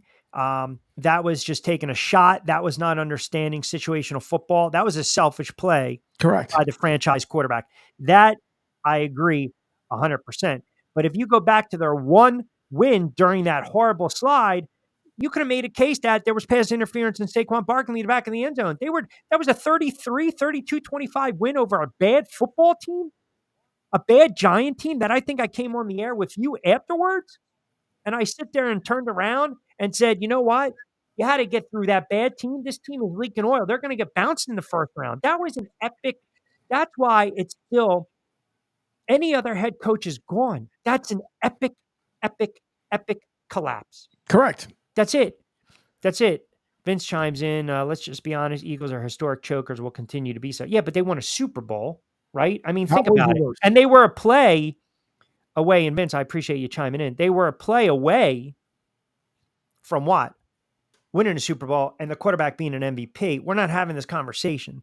It was a colossal. If that's the Dallas Cowboys, if that's the Giants, if that's San Fran, if that's Pittsburgh, if you go through that slide with those franchises, your head coach is not making it back. Bill Belichick is allowed to have a bad season. Why? Because he had 20 pristine seasons. Every year it was either the Patriots or the field. So you're allowed to struggle. He was bad with the roster building, bad with some draft picks. It didn't work out with the bridge quarterbacks. It didn't work out with the Brissetts. It didn't work out with the Newtons. It didn't work out with Cam Jones. So Belichick is allowed to have, a piss poor season. Right. He's allowed to struggle. Their defense made some plays. Yes, as Jovan texted in and alluded to, they kept them in games. The offense was anemic, hence 4-13. Got to go in a different direction. It's just time. But if you look at his body of work, he gets to pass. And listen, Vince, I can give you a handful of teams right now that haven't won a Super Bowl, and I'm not defending the Philadelphia Eagles, right? Yeah. That one's. And listen, by the way, I'll do you one better. Yeah. That little blue helmet, that squad has had some historic choke job losses in their history. All I'm saying is that if there are 5 or 6 other NFL teams that happens and you have that type of choke job, that especially coming off a Super Bowl appearance, maybe that's why he's coming back, right? Because I'm giving you a grace period, right? If they didn't make the Super Bowl 2 years ago, and if they were a 500 team and then they started off 10-1 and had that collapse and lost to Tampa Bay, he's fired. But because you had a Super Bowl appearance and you're a couple plays away, he gets the grace period. That's the only rationale I can think of. That's the only thing that I can wrap my head around and say, why is he brought back? And that's why I think they're going to be one of the most fascinating teams to watch, because every series, every quarter, every game is going to be magnified. Every loss. And if there's 4, 5, 6, 7 losses and they got to fight off Washington late, or they lose to the Giants late, or they get waxed by Dallas, late, guess what? It's not going to be good, man. No, it won't be, but it's okay. We'll see. We'll see what ends up happening this season. All I know is that if it starts out bad and there's not the conversation about getting rid of Nick Sirianni, you're going to have a lot of upset Eagles fans. Agree. 727-85-86650. All right, little baseball on the other side. I think we are seeing the end of a generational talent. We'll talk about it as well on the other side. Phillies real and big series against the D-backs. You got the Yankees struggling. We'll give you some updated NL, AL, MVP odds as well. 727-858-6650. This is The Drive with Q. We'll take you up to 5 o'clock straight up.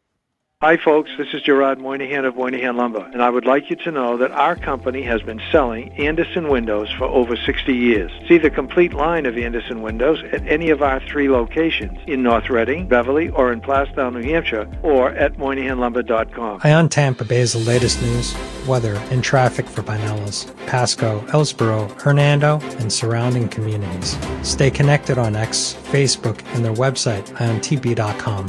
Ion Tampa Bay keeps you informed on breaking news as it happens. Southwest Florida's newest game in town. Sports Radio 102.9, the game powered by Ion Tampa Bay. We'll be right back.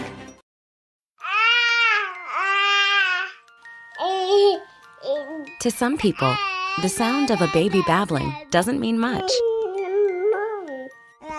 But that's not necessarily true. By 6 months, they're combining vowels and consonants, By 9 months, they're trying out different kinds of sounds. And by 12 months, their babbling is beginning to take on some meaning. Especially if there's no babbling at all. Little to no babbling by 12 months or later is just one of the possible signs of autism in children. Early screening and intervention can make a lifetime of difference and unlock a world of possibilities. Take the first step at autismspeaks.org. A public service announcement brought to you by Autism Speaks and the Ad Council. The following is made possible by Dad. Why was the basketball court all wet? Because the players kept dribbling all over it. The dad joke.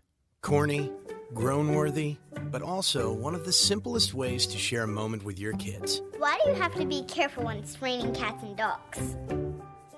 Because you might step in a poodle. And kids that spend more time with their dads grow up to be smarter, more successful. Can I tell you a cat joke? Just kidding. And, with any luck, funnier adults. Why didn't the skeleton go to the dance? Because he didn't have any body to go with. Dad jokes rule. So take a moment to make a moment and give your kid a laugh. It's as easy as going to fatherhood.gov. Brought to you by the U.S. Department of Health and Human Services and the Ad Council. That's really funny. Control-C not working on your keyboard? Just sit back and enjoy the drive with Q. Now back to your host, Rich Q. Ross on Facebook chimes in. Here we go again, Q, stirring the pot like always. Philly media, just nonsense. Every time the Eagles have a tough stretch, this is the nonsense that happens. Here we go one more time. Why don't you bring up McCoy, Jackson, Jenkins? Why don't you talk about all those drama-filled squads? What are you talking about, goofball? First of all, I'm not in the Philadelphia media. That's one thing, nor would I want to be. Okay. And if you're insinuating that the media has manufactured this, you're friggin' clueless. I mean, honestly, you're friggin' clueless. That's just an asinine statement to make. Control-C it. That's just an asinine statement. Marcus chimes in. Q, you're killing me here with this friggin' Eagles hate. You just talked about it. It's training camp. It's August. And already you're talking about if or when they have a slide. Take your little mini helmet and get out of here. Oh, boy. Good to hear from you, Marcus. Always appreciate it. Marcus in Delaware. Big time Eagles fan. Oh, it's going to be a fun football season. I can't wait. Oh, man. Yeah, well. Happy birthday to my youngest, to Maya. As another birthday for my little one as she's gone into her teenage years. So happy birthday to her. Hopefully she had a great day. Good. Excellent. Yes. Send over the well wishes. All right. Let me get in. I got a couple. Marcus said to take the friggin' helmet and get out of here. Southwest Philly silly chimes in. Q, why are we not talking about the culprit in the room? And that's the GM. Yeah, but that's also the GM that made moves that you guys were applauding, i.e. getting Saquon Barkley. You know, Howie Roseman is the, I feel as though it's like the kid that's really good at some days, and then you have to give him a timeout, right? And a couple guys were chiming in, listening, and they're like, do you think that the Philly media is overly sensitive to anything that the players do? I'm not going to pigeonhole it because I remember the A.J. Brown stuff on the sideline. Right. Thought there was an issue there. I can't really answer that. I'm not trying to get out of answering that. I think there are some members of the media in so many markets that just decide they are going to have they're going to push a certain narrative, if that makes sense. Right. And they want to push a narrative that makes sense to them because they want to get the clicks. They want to get the views. But, you know, I think some talking heads do it as well. This was last week. Did you see the And then I want to close with some baseball. But did you see I guess the Titans radio guy, like the player had a beef with him and basically came up to him when he was doing the remote. Oh, yeah. And I think he said, well, I'm not going to talk to you anymore. And he's like, but that's your perfect opportunity to get on the headset and basically have a battle with this guy. And at least you have an outlet on the radio and your voice to be heard. And he just basically pulled I'm not going to talk to you. It's like when people post on Facebook, I'm not going to post on here that people look at me like this, that, the other thing. Well, you're friggin' doing it. You're exactly. That's exactly it. It's a tough part because obviously I don't care if you're doing a simple podcast. The problem is if you're constantly calling people out and you're lucky enough or fortunate enough to be able to go out there and do a live podcast, depending on how you got your credential and all that good fun stuff. But if the person calls you out and Kiki makes her appearance, I was wondering if she was quiet. Here she comes. Come on, get down. We're almost done. We got 15 minutes to go. Come on, get down. Sit down. Yeah. We had a trying day at the vet. There she is again. There she is. Making the appearance. Kiki. But to your point, yes, I think sometimes there's a narrative that some of these reporters, they want push, they want their cross, because they're basically coming out and they're saying it's this is what I believe, so you need to believe it, right? And that shouldn't always be the case. So all right, you know what? Take quick time out. Let me geez. I want to get the baseball talk in, but I also she was funny today. Like, it's hilarious. Like, we go to the vet. First of all, anytime she goes anywhere, she thinks she just owns the place. Jeez. 2 or 30? 30 second is good. Alrighty. 30 second to close it out. Take care of the pooch, and then we'll talk a little baseball on the other side. Okie dokies. All right, brother. Not completing high school is more of a social thing than it was an academic thing. Even though all these years have passed, I still had that longing to have my diploma. At age 30, Carissa finished her high school diploma. If you're even considering getting your high school diploma, you can do it. No one gets a diploma alone. If you're thinking of finishing your high school diploma, you have help. Find free adult education classes near you at finishyourdiploma.org. That's finishyourdiploma.org. Brought to you by the Dollar General Literacy Foundation and the Ad Council.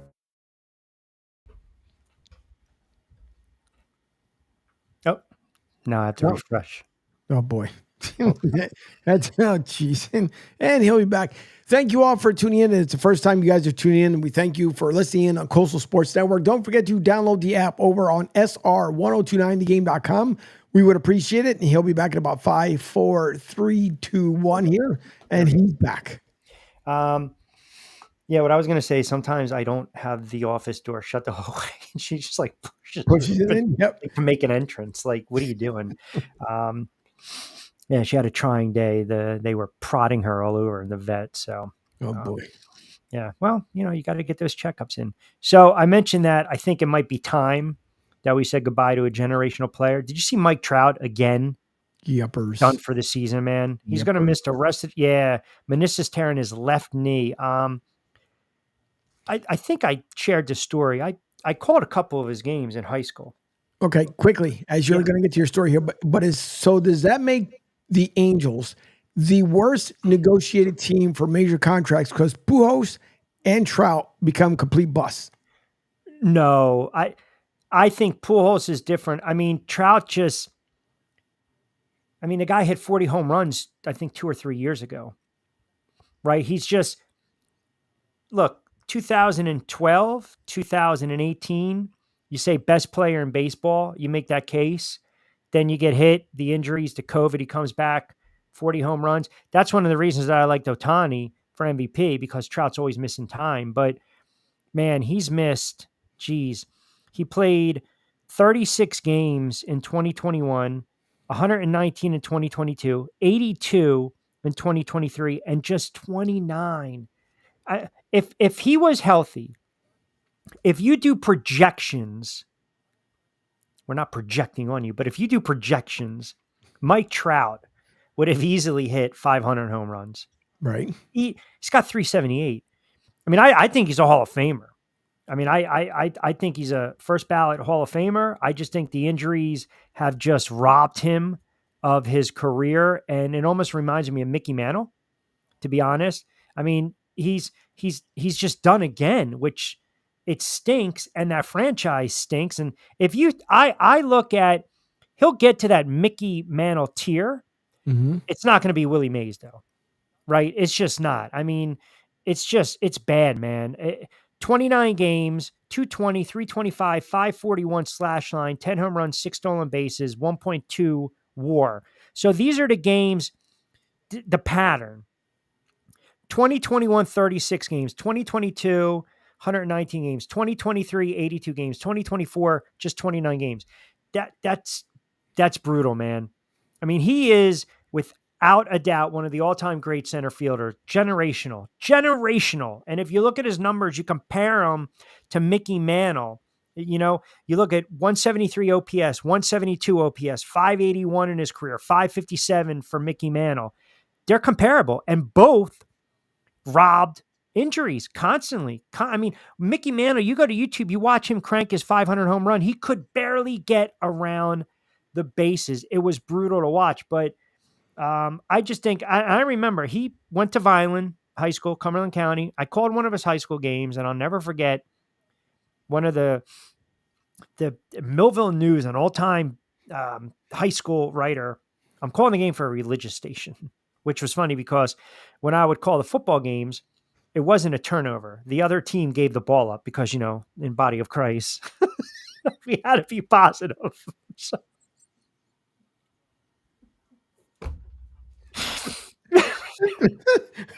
I could not imagine that. I mean, and they used to have to reel me in because I'm like, what do you want me to do? Like, and the worst is they're like, can you get player interviews? And I made a joke on air, and I was like, all right, you know, we'll bring in, you know, Darren Ford, player of the game for Vineland, you know, 36 carries, $168, 3 touchdowns. And I'm sure he'll give thanks to the man above. Quick time out on lift, 98.5. Like,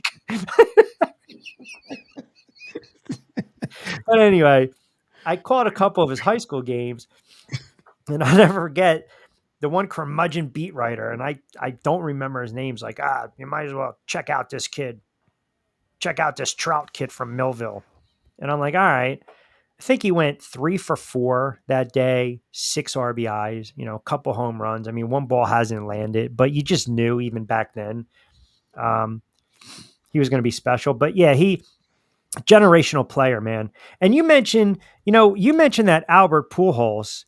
There have been some bad contracts in baseball, but that Albert Pujols, they got him. He was 32.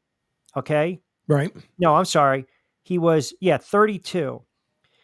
He went, I'm going to just give you numbers, 3105, 1764, 28 home runs, 105 ribbies, 4095, 31 Those aren't bad numbers, you know, by any stretch of the imagination. And I believe his second to last season, and he got paid because he's coming off back-to-back MVPs. Correct. Lewis. And then he had 2 more years with St. Louis. But I wouldn't put it, you know, equate it to that. I just think what happened was once the Angels traded, once Ohtani, once they never offered Ohtani the contract, mm-hmm.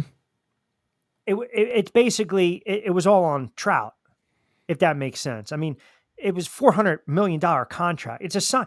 When you sign 12-year deals, 10-year deals, Angel, you're not playing the life of these contracts. So, you know, I just think the guy's snake bitten. I think he's a fantastic, brilliant player, and he's only 33. I would love to see Trout, you know, get traded, you know, maybe be a DH, you know, go somewhere else, have an opportunity to get to the playoffs, maybe 2, 3, 4 years to close out his career. But if he's at 376 right now, me doing my liberal arts math, he needs 124 more home runs. So let's just say he plays 4 more seasons. That's still 31 home runs. And he would have to, the last time he hit 31 was in 2022, and that was 119 games. So point being is he would have to play another 400 something odd games over the next 3 years and average 30 something home runs to get to 500 home runs, which, that's a number, right? Everyone looks at that 500. I mean, I still believe he's a Hall of Famer, but it's just unfortunate because he's just constantly, his body is just constantly breaking down, man.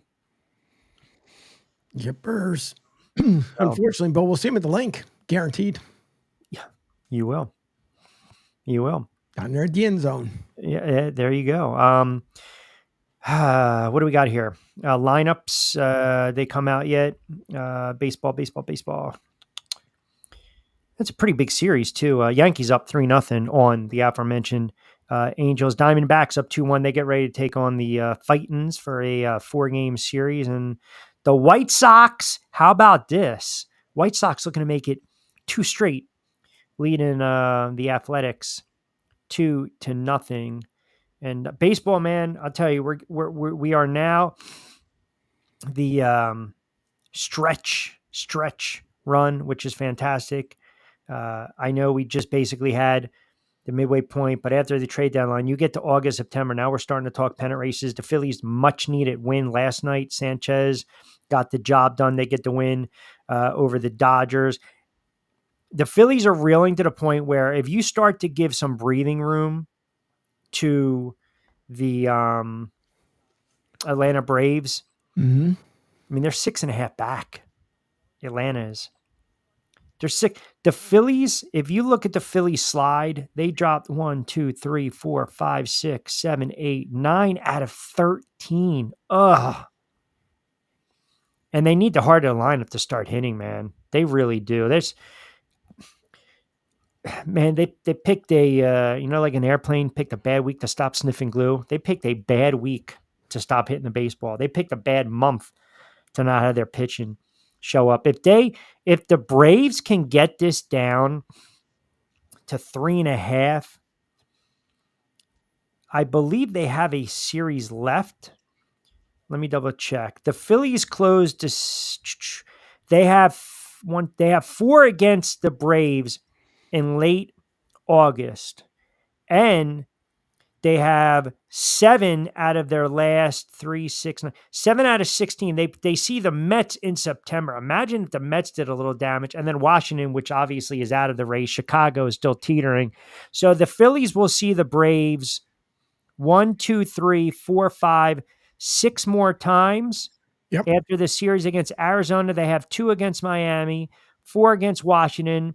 Then they go on the road. So they've got 3 against Atlanta. Kansas City's actually playing much better in the AL. 3 against Kansas City. Houston and Seattle going neck and neck. Houston's playing better. So they've got a tough little stretch, man.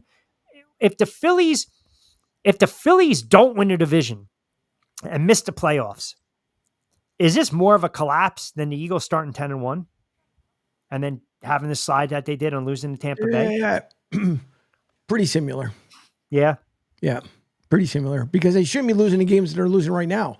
They don't have a horrific bullpen, but do they still need help? Yeah, they still need help. But at the rate that they're going right now, since after the All-Star break, and let's not forget that I didn't mention on my show that the Phillies, we've seen it when they've started off hot and they're going well into the All-Star, that after the All-Star, we see the now going the other way. And then September comes around, and they start going back up again. But this is not the time to really start going into that slide where you're losing 5 out of 7, 4 out of 6. It's just, that's not a good look, not for this team. No, but you need guys like, listen, they needed Wheeler to stop the bleeding. He did, right? They had that big win over the Mariners, 6-0. Schwarber led off the game with the homer. I think Wheeler had 7 plus 8 scoreless innings. They got a big win over a good Seattle team. I mean, they need, again, and prior to that, they they gave up a 5-run lead. I mean, you just can't. Mariners were feast or famine as well in the 10-2 win. So I think right now they've got issues. The Yankees have some issues. Baltimore, for as well as they played this year, Baltimore, little issues. I know my Yankees have won 7 out of 10. 2 in a row. I still don't trust them. They're feast or famine. Baltimore's only half a game back. They're going to go back and forth. Minnesota and the Guardians in the Central. That's a good division. Seattle and Houston, back and forth, back and forth. A lot more competitive baseball when you look at the AL. I mean, you look at that in the NL, right? The Phillies are up 6.5, but here comes Atlanta. The Dodgers are only up 4 against the Diamondbacks. This is a huge series for the Diamondbacks against the Phillies, and San Diego's finally woken up. I still think the Dodgers are the most complete team in the NL, and then I'm not so sold on any team coming out of Central. Point being, I think we're in for a fantastic last month of the season for baseball. So, but with that, as we are approaching the 5 o'clock hour, we got to start wrapping it up. Fantastic job from you guys chiming in, 727-858-6650. Kind words, great engagement as always. We will be back in the saddle. It's always going to be a Monday, Wednesday, Friday from 3 to 5. The Drive with Q. Don't forget, Monday to Friday, Pete Shepard Show, 7 to 10. He'll wake you up. Some entertaining sports talk. And, of course, Martinez and Company, Angel Martinez, 10 to 12. He gets a little break, a little hiatus, and doing all the work behind the scenes. Fantastic job. We're seeing a lot more eyeballs, more downloads with the app. So definitely, guys, keep downloading the app. The best thing you can do is just share the message. Get it out. If you follow us on X, on Facebook, on any of the platforms, subs to the YouTube channel, download the app. Share them, let them know you got a little competition in drive time in the Jersey Shore and Southwest Florida as well. We want to give you something a little different and have a little fun with our sports talk, a little more edge, a little more opinions, a little more passion as well. We're just not going to rip and read, copy and paste, as Angel, said in the very beginning. We got some really good guests lined up. We'll get into the gambling space, sports betting space as well when the football season is approaching. But just keep it locked in. Keep it locked in SR 1029. FM, the game, Southwest Florida's newest game in town. Download the app. Check out the website. We're seeing a lot of traffic to the website as well. And follow the guys on X. That's another thing. If you get time, CSN, at CSN Florida. You can follow me at Rich Q on Q. You can follow Pete Shepard as well. Give Angel a follow. Angel, basically SR 1029, the game. Pete Shepard, what is that? Shep, right? That's what Pete goes by. What is it? I know you should know it by now. Pete Shep 326. There you go. Pete Shep 326. Lloyd Vance at Lloyd Vance. Jonathan Marshall, John_Marshall. You got the Talking Hoops crew. You got the new shows that are coming out as well. So we're implementing a lot more content. So if you go to sr1029thegame.com and you scroll down the link that says SR 1029 FM The Game, you kind of see the breakdown. You got the Talking Hoops, you got the Marshall Time, you got the Let's Chat with Kat and Pat as well. Our social media feeds, you got the live video that's right up on the page. So some really good stuff. And like I said, we've been having a lot of fun over the last couple months putting this together. A lot of work, a lot of hours. Angel doing a fantastic job, but we are seeing the eyeballs, man. We are seeing the growth. It's baby steps. And I'm excited for the drive time slot because I know we say it in tongue in cheek, but I think sometimes if you don't have competition, then you don't really know how to measure yourself, especially in this game. So we're going to push a couple of these other outlets, a couple of these stations down in Florida, a couple of these, stations in Jersey Shore. We're going to give them a little run for the money during the week with the Drive with Q. But for that being said, special thanks as always to Lloyd Vance jumping on board. Lloyd Vance is Insider Football every Monday at 8 o'clock. Mi hermano, Angel Martino, the incredible shrinking hermano, Angel Martino is behind the glass producing the show. Don't forget, tomorrow, Manana, Pete Shepard, he'll wake you up from 7 to 10. We will be back in the saddle on Friday. A lot of NFL preseason. We'll give you some plays. We'll talk some more baseball. Maybe dive into a little bit of what's going on in the boxing landscape as well. We got some fighters lined up, some players lined up, so we'll have a lot of fun. As always, don't forget, you can catch shows on demand. Follow me on the YouTube channel at Rich Q on Q, Angels channel, Broad Street South. But for that, great stuff. We enjoyed it. You guys were fantastic today with the debut as we rebranded Middays with Q to the Drive. Kiki says hello. A little cameo appearance brought to you by Purina Dog Food. So with that, 5 o'clock straight up right here on the East Coast. As always, we appreciate you guys chiming in. I'm Rich Quinones. Have a good Sports Wednesday. Be safe, be sound. We will talk to you Friday. We always say hasta mañana. We always say buen dia, but we'll just say buen dia, and we will talk to you Friday. Have a good Sports Wednesday. Back in the saddle 3 to 5 with The Drive right here on Sports Radio 102.9 FM, The Game, Southwest Florida's newest game in town.